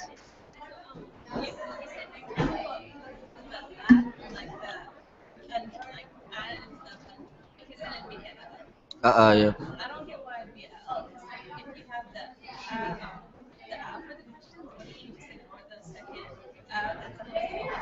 You're right. You're right. Normally that would happen, but then if you ignore the second one and you read it just al, the listener can never tell that there's other, right? So they would never do that either. Yeah. Alaikum salam. I registered myself to come for the New Muslims function. Oh, on Saturday. Is he new Muslim? I am a Muslim. Oh, you are new Muslim. MashaAllah. Very good. 22 years old. Oh, okay, okay. Okay. So I'm one who ran the meeting, New Muslims meeting that I still. Oh, MashaAllah. Very good. But yeah, but I didn't receive the email. You didn't receive the All of email? my friends they received it. But you registered. I did register. When did you register? Do you know? The time I got the somebody. It's been a while. Been a while back. Before a week. Yeah. Okay, do me a favor. Just go on our website and go under contacts and email Sister Anan, ANNAN at IIOC.com. Inshallah. Ta'ala. Okay? And just make sure, if you don't get it, call our office and make sure that you're coming, inshallah. Okay? Inshallah. Assalamu alaikum. Good to see you, man. Alhamdulillah. You're in? Yeah, man. Alhamdulillah. I had a question. Yes. To print the notes, where do I do that? Print the notes? Yeah, is it on the website? Or It's on Canvas. on Did you get the Canvas? invitation to Okay. I Canvas just got yet? it right now, actually. Okay. While I was here. You go in and you print it. Okay. Inshallah. And the whole lecture is like saved, so I can listen to it another time. Yeah. Okay. Alhamdulillah. Alhamdulillah. To be honest, it's like super video, but Yeah. I love it. Alhamdulillah. It's I gonna don't know, pick. is it okay if I'm like voice here? Or- No, it's fine. As long as you, I mean, as long as you're caught up and you're okay, it's review for you. Alhamdulillah. Alright. Alhamdulillah. Were you in my other class in Arabic as well in the beginning? No. Wait, in Garden Grove ever? No. No. I've been to Garden Grove in years. No problem. Nah, I mean like 6 years ago or something. Oh, I was. Oh, actually, yes, I was. Yeah, you were, right? I was. Yeah, man, that's what I'm talking That about. was my first, I think, serious Arabic class. Yeah. So I remember you were in there. Yeah. Yeah. It was like 10 Wow, people, I right? forgot You remember about now? that. I forgot about that. I Alhamdulillah. remember only one other person that was in. Yeah. It's such a blur now. Alhamdulillah. That was a long time ago. It was a long time ago. Actually, since then, I went to Egypt to study. Oh, mashallah. Only for like a couple months. Okay. Whatever you can learn from a tutor in a couple months. Yeah. Inshallah, you'll be. You're at a fast pace. Yeah, alhamdulillah. Inshallah, you'll be up there. Inshallah. Alhamdulillah. Nice to see you, man.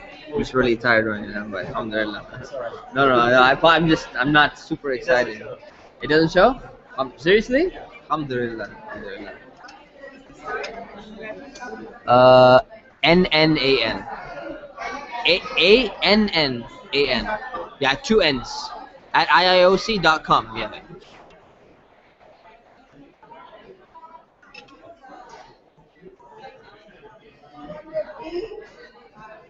I won't sleep then.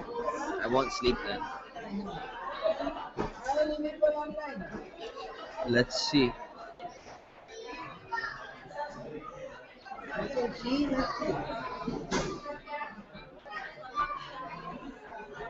Nine.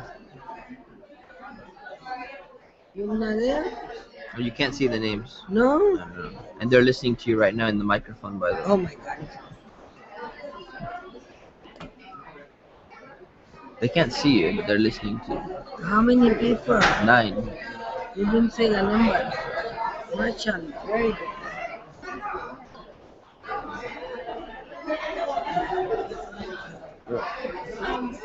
There's a brother named Muhammad. He never picked up his diploma, so I told him we would do it today. And I figured we'd do it today because there's a Muslim here. So Is he here?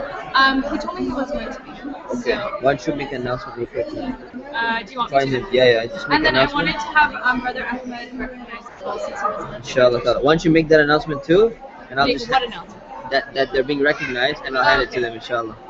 I'm just very tired right now. Salam. How you doing, man? Alhamdulillah, good to see you, man. What did you get me into, dude? It's not easy. You know You thought it's gonna be a piece of cake, man? You know what happened? You wanted to learn Arabic. You told me that. Check this out, dude. The first week I had to travel for work, so Yeah. I got another. Did you so catch up though? I tried to catch up a little bit. Last week I was out sick. You know, like the flu and all. But I was streaming it. But the last 20 minutes, I don't know. It's at like 7% battery and it just died. Oh man. So I don't know what happened. I actually don't understand the flow of how the homework is working. But I felt like I picked it up here, but now I realize I have to get back so I can all You gotta watch. You gotta watch the videos. Watch the vocabulary. You'll be up, You're inshallah. not messing around on this. Yeah, either you learn Arabic or you don't learn Arabic with me. Alhamdulillah. How's everything going? The microphone. Everything is good, man. Alhamdulillah, everything is good. Salam. Just really quickly, for those of you who don't know, alhamdulillah, we had our first years. We've completed our first year in the CIS program, and there are some students who have completed all of the courses and have actually graduated and received their one-year certificate in Islamic studies. One of the brothers who's here tonight didn't pick up his certificate yet, so we wanted to just have him do that now. Brother Muhammad Gosla, he has completed the first year's program, and we just wanted to recognize him.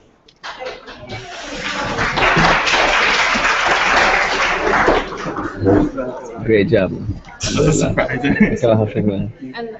And it's for you. Alhamdulillah. And we just also wanted to recognize one more brother who, alhamdulillah, really helped us out last quarter in terms of setting up the room, putting the PowerPoint on the computer, all that stuff. Being a class 8 takes a lot of work, and if you're not here, then the class basically can't go on. So we just wanted to also recognize Brother Ahmed Qasim for all his help last quarter. Come on, come up. We got a certificate for you. Alhamdulillah.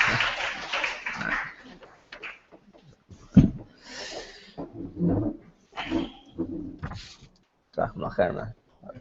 That's a good work. Alhamdulillah. It's good for you, man. All right.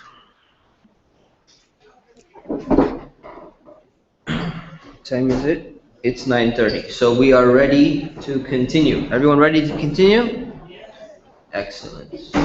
So, moving forward, we are almost done with chapter 2, and we need to move a little bit faster and finish this off. So, we did example 7. We understand 2 sukuns in a row. Let's test ourselves in this chapter by looking at the chapter review. So, exercise 2.8, number 1. It says, read the following sentences, write them out, and translate them into English. So we're going to just read it, and we're going to say the translation. So first, read it to yourself and say the translation right now. And now out loud. أَهَذَا رَجُلٌ وَأُسْتَاذٌ نَعَمْ. Which means, is this a man and a teacher? Yes. Good. Before we move on to number 2, I have confirmation that and is a conjunction. Okay, so to be 100% clear, it is a conjunction is correct. So just make that a note of that. And we have like a specialist in English language told me that. Okay, master's degree in English, education, all that stuff. Okay. Number 2, do it. Say it to yourself.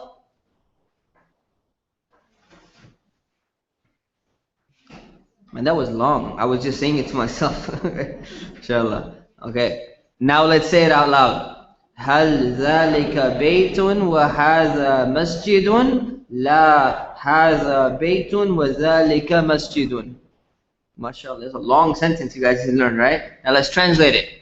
Is that a house and this a mosque?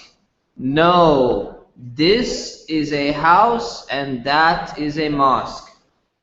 It's like almost you could write an essay almost if you keep making these sentences, right? Number 3, say it to yourself and be very careful at your vowels. It's your hint. Ready? Out loud. هل القلم صغير والكتاب كبير؟ لا، الكتاب طويل والقلم قصير. Is the pen small and the book big? No, the book is long and the pen is short. Very strange sentence, but it's a long sentence. How many of you got the kasra on the hal? Pretty good, mashallah. Number 5. Remember, all homework is done in discussion in tutorial sections. Actually, just giving you a little bit for now. Number 5. Say it to yourself. Now we say it out loud. الماء ثقيل والبيت كبير والكتاب صغير. The water is heavy and the house is big and the book is small. So we just learned something new as well. You can use as many conjunctions as you want. You can just keep on going in Arabic and you don't need a comma. So you know in English, if you're trying to say like this is large, heavy, and nice, you put the commas and the end only comes at the end of the list, right? In Arabic, you just keep throwing the was in there. So you're actually saying this, and this, and this, and this, heavy and light and cool and strong and far and near and all that stuff. You keep going. But you never use far and near together because that's a contradiction, right? Okay, so exercise 2.9. Translate the following into Arabic. All right, so this you're gonna need time to think a little. So think about it. Actually, write it down. Write it down. Everyone who's got a pen, write this down. So then you won't know if you really got it in your mind. Your mind will adjust the right vowels all of a sudden while we're reading it, and you won't realize. So write it down. And I'm gonna write down very slowly, and you can see if you're doing it right. But you should be ahead of me while writing.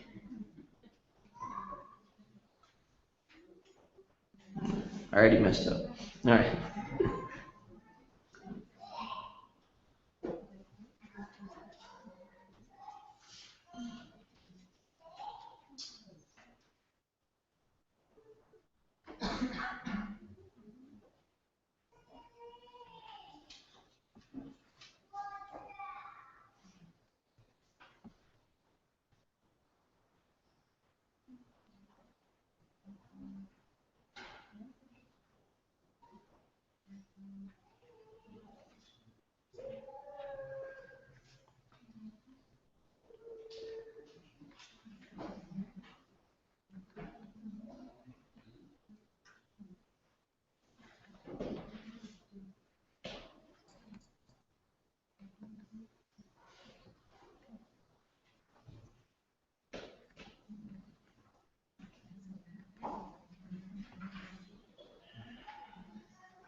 Remember, write out all the vowels.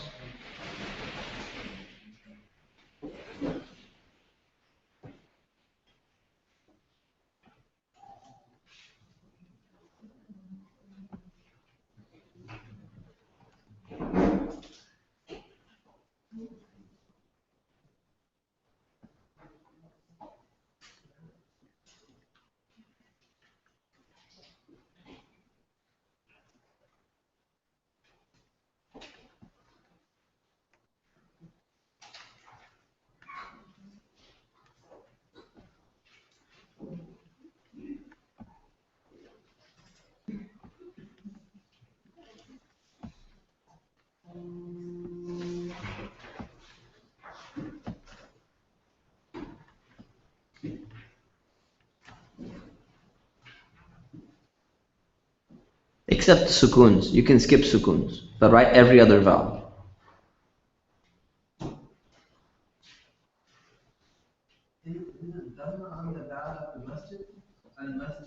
What did you put?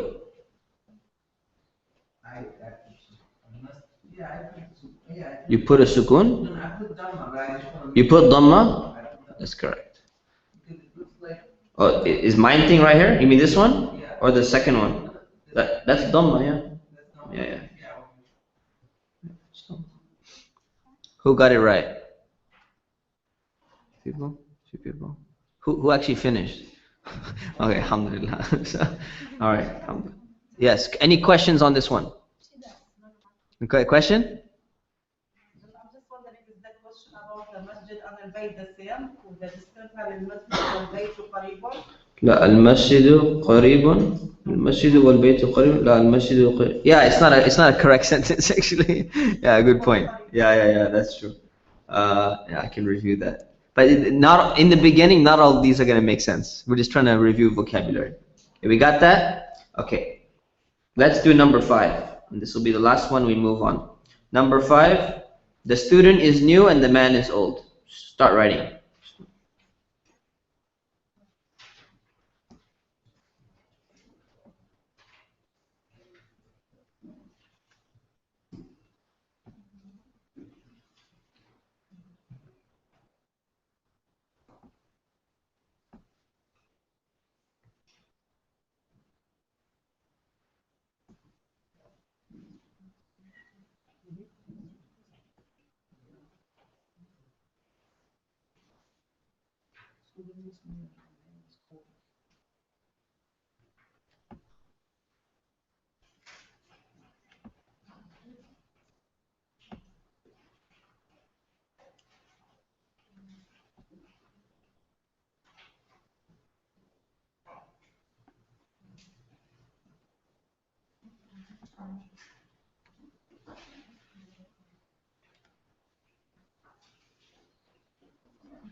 Okay, who got it right?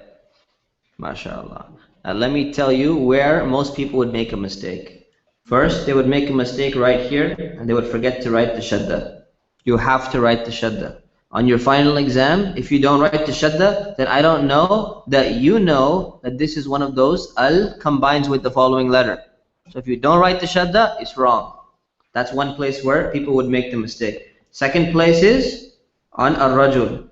You gotta write the shadda so that you know you're saying ar-rajul instead of al-rajul. Okay? And the third place where people would make the mistake is they would use the word qadim. Did anyone use the word qadim? You did, right? So it just takes practice. You get used to it. Sometimes you feel like saying qadim, you know, but you can't use qadim for people, right? You're basically saying you're ancient. It's kind of messed up. You don't want to do that, right? So kabir. It's disrespectful, right? Yeah, it's disrespectful in our Arab culture. Yeah, you can't use it. Yeah, imagine if you said that to someone. It's messed up, man. All right. So الطالب جديد والرجل كبير. Yes. I wrote the sentence correct, but I made a mistake which I don't know. I keep writing al-talibun and al-rajul. Did you write al-talibun? You forgot water and oil. Don't mix. Oh, it's al, you don't. Remember that?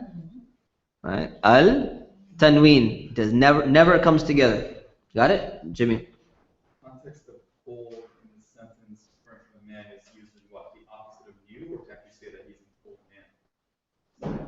No, it's not in the proper context. So new student means he just enrolled into the class. An old man, it just happens to be an elderly person. You know, coming up with really nice sentences would mean that I would never finish these notes ever. this class would not take place. The thing that threw out the term new is the command. Okay, no, yeah. So no, yeah, you don't say the new man, right? But you can say the new student, meaning he's newly enrolled. Okay, all right, good. Now move on. Chapter 3. All right, so clean slate. Moving on.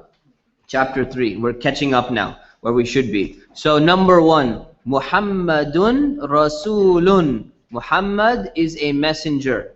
Right? We saw tanween here. I'll explain later. Let's just read. Number 2, Musa. Everyone read with me. Read with me. Number 2, Musa Nabiyun Qawiyun. Musa is a strong prophet. Number 3, Al-waladus saghiru qaribun. Did you notice the connection? Al-waladus saghiru. Don't say al-waladul saghiru because it connects. Al-waladus saghiru qaribun. The young boy is near. Number 4, Al-baytul jadidu kabirun tawilun qadimun. The new house is big, long, and old. Big, well, my mistake. You're right. It should be new. Yeah. So, the new house is, wait a minute. Big, long, and old? What's the problem? Oh, new and old. Oh, yeah. You're right. It's new and old. Yes. Can someone email me that, Auntie? Can you email me that one, please? Thank you. I'll fix that one. All right. Number 5. Yeah. The new house is big, long, and old. If you just moved in, okay, all right, it can work. Alhamdulillah. So yeah, it can work. We just moved into the house. All right. It would be their new house, but it's relative to theirs technically. I'm not agree with the sisters. The guys are okay with that. No. So please email it to me, inshallah. I'll fix that. Number 5. Al-jabalu huna wal-qamaru hunaka. Now technically we're just writing, we're saying the last letter at the end of the sentence. Normally when you read, you just stop and you put a sukoon there. But just for practice, we're going to put all the vowels. So one more time. Al-jabalu huna wal-qamaru hunaka. The mountain is here and the moon is there.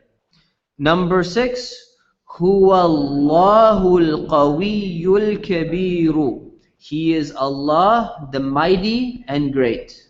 Okay? Actually, mighty and great should be capitalized. Capital M, capital G. Auntie, if you can email that, please, as well. We'll fix that up. All right. One more, number 7. Hal Adamu da'ifun jiddan. Okay, the translation is wrong here. Okay, I'll fix this up, inshallah. Is Adam very weak? That's the translation. You can write it in for now. I'll modify it.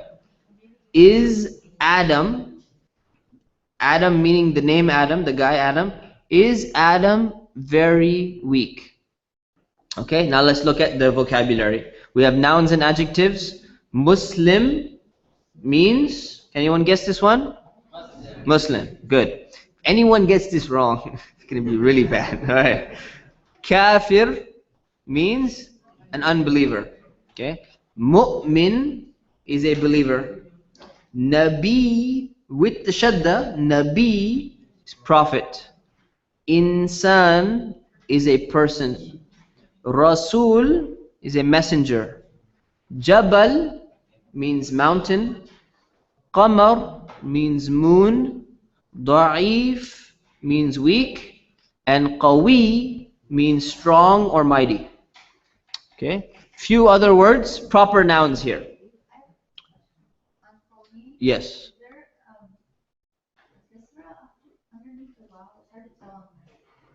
On the word qawi, there's a kasra, yes. There's a kasra and then a shadda on the ya. Kasra on the waw. So qawi. Okay. Proper nouns. Starting from top right. Muhammadun, Musa, Adamu, Allahu. Okay? And this is a proper name. And other words, huna means here. Hunaka means there. Jiddan means very. And huwa means he, or it can mean it. Okay? So look at the word jiddan. Quick review. Why is the tanween not written on the dal? Raise your hand if you can give me the answer.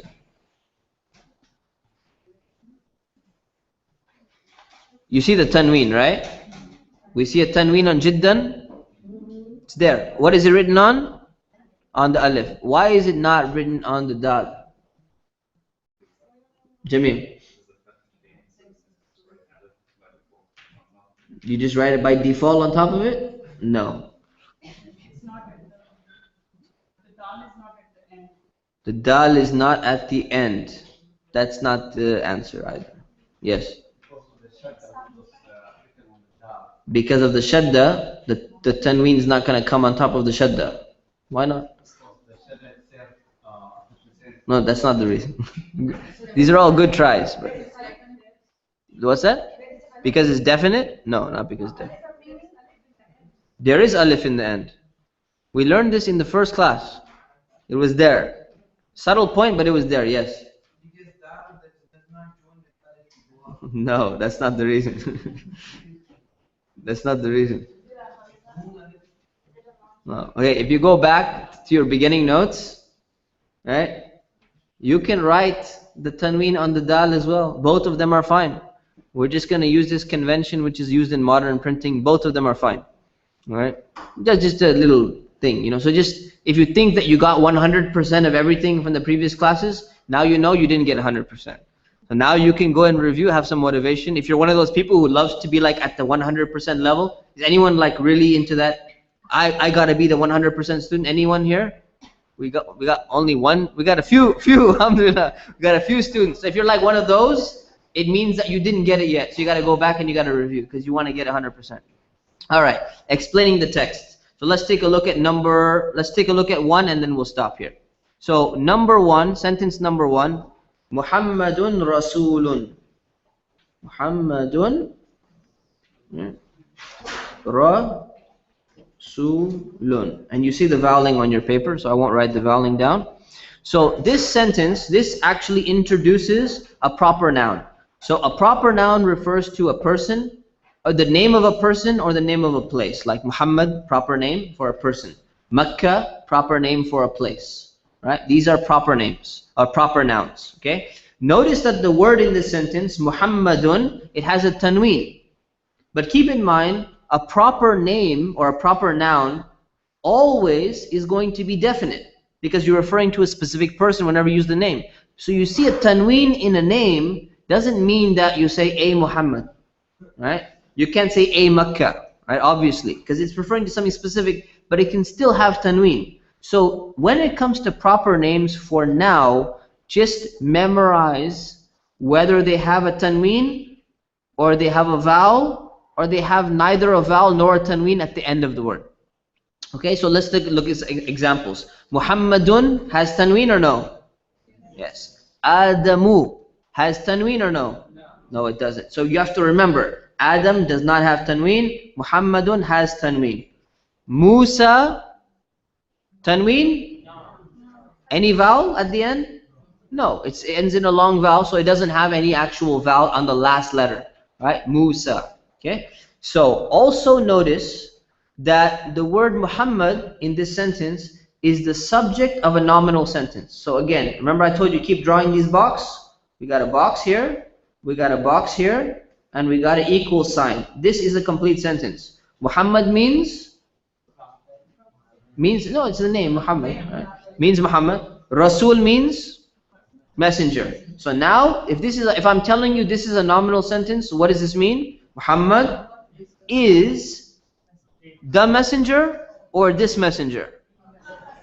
A messenger. Good.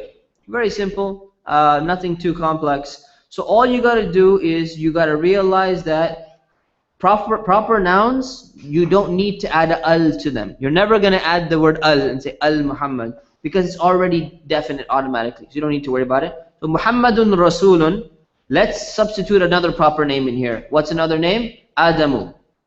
Adamu Rasulun. Good sentence. Adam is a messenger. Musa Rasulun. Can it work? Yes, good sentence. Everything works just fine. Okay? Question.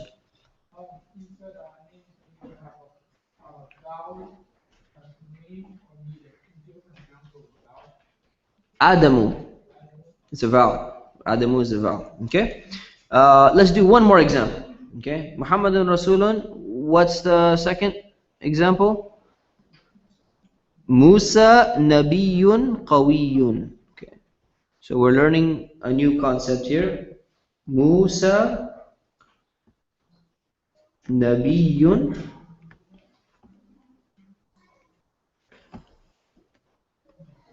Qawiyun. Okay, Musa Nabiyun Qawiyun. So what do we learn here? Look at the name Musa. It ends in a long vowel, right? So it has no tanween. It has no short vowel. Musa always stays Musa. It's not going to change at all. You keep this in mind. It's very easy to remember. Memorize the word Musa, and you don't need to worry about it. Piece of cake. This example also introduces a new concept that's known as an attributive adjective. The specific type of adjective is known as an attributive adjective here in Arabic grammar, okay? Not necessarily in English grammar. So take the sentence. Take the sentence right here. Musa Nabiyun, which means Musa is a prophet. We got that part down, right? Now the thing is, that statement in and of itself is a nominal sentence. It has a subject, which is Musa. It has a predicate, which is Nabiyun. Now what we want to do is we want to extend the meaning of Nabi, and we want to say that, you know what, not only is he a prophet, but we want to add some description to the fact that he's a prophet. So which one are we trying to, we're trying to add this word of strength. We could add the word of strength with Musa, or we could add it with Nabi. In English, if we added it with Musa, we would say, strong Musa is a prophet. But we don't want to say that. We want to say that Musa is a strong prophet. So we're taking this, known as attributive adjective, we're throwing it in the sentence here, and we're adding it. So what you do is you add this in there, you want to say Musa is a strong prophet, you extend the description here with some strength, with the meaning of qawiyun, strength. What happens is, you add the adjective after the predicate. Remember, the adjective always comes after the predicate. So if you said, Musa qawiyun nabiyun, it's not going to work, right? Because now you're saying Musa is strong prophet, right? And then you sound like, I don't know, some kind of primitive person or someone that it's not going to work correctly. So, Musa nabiyun qawiyun, you don't switch it around in this case. Because this is an attributive adjective that's modifying the word nabi here. So this is the other rule with adjectives. If the predicate, what's the predicate in this sentence? Nabiyun. If the predicate has a tanween, the attributive adjective also has tanween. We got it? So because the word nabiyun was a un with tanween, the word qawi becomes un with tanween. Nabiyun, qawiyun, rhymes, flows off the tongue very nicely, very easy. We good? Any questions on this? And then we'll stop. Yes. If it was let's say Musa, not let's say If there was a da on Musa, no, on Nabi. if there was a da on Nabi, we will worry about it in a later class. No, but my question is that Kavi will see the Don't worry about anything that doesn't look like this picture. You follow this type of picture and you see how you can throw in the words that you know, exactly the same pattern. Don't add any al's when you don't need to add an al, you don't see anything else. Just do the example for now. So any other question? Yeah. If you're not translating English, others Arabic speaking, is it correct to say Musa or Nabi? No, still not correct to say. Even in Arabic, it's not correct to say Musa qawiyun nabiyun, because it doesn't really convey a correct meaning or message. Okay, just knowing what you're trying to say. Last question, please. Everyone be quiet so I can hear the question, please. Yeah.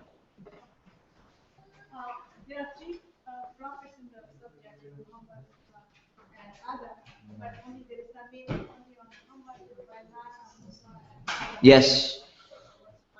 Oh, why? Why is there only tanween on the word Muhammad and not on Adam and not on Musa? It's a long explanation, to be very honest with you. So it's because in a nutshell, the word Muhammad is an Arabic name. That's why it has tanween, meaning the name is from the Arabic language or this type of Semitic language. That's the reason. Okay. I will stop here. Subhanakallahumma wa bihamdik nastaghfiruka wa natubu ilayk. Assalamu alaikum wa rahmatullah. Don't forget to do your homework. Yes. Oh, if everyone could just please pick up their chair and put it back. Or John, you got it? Or you need help? You got it? Okay, never mind. You can help them if you want.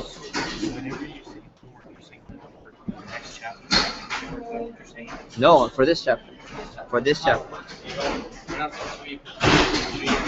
No, you read the notes for the next chapter, but you do the homework for the chapter we covered in class already. In class. Yeah. You do the homework outside of class though. Yeah.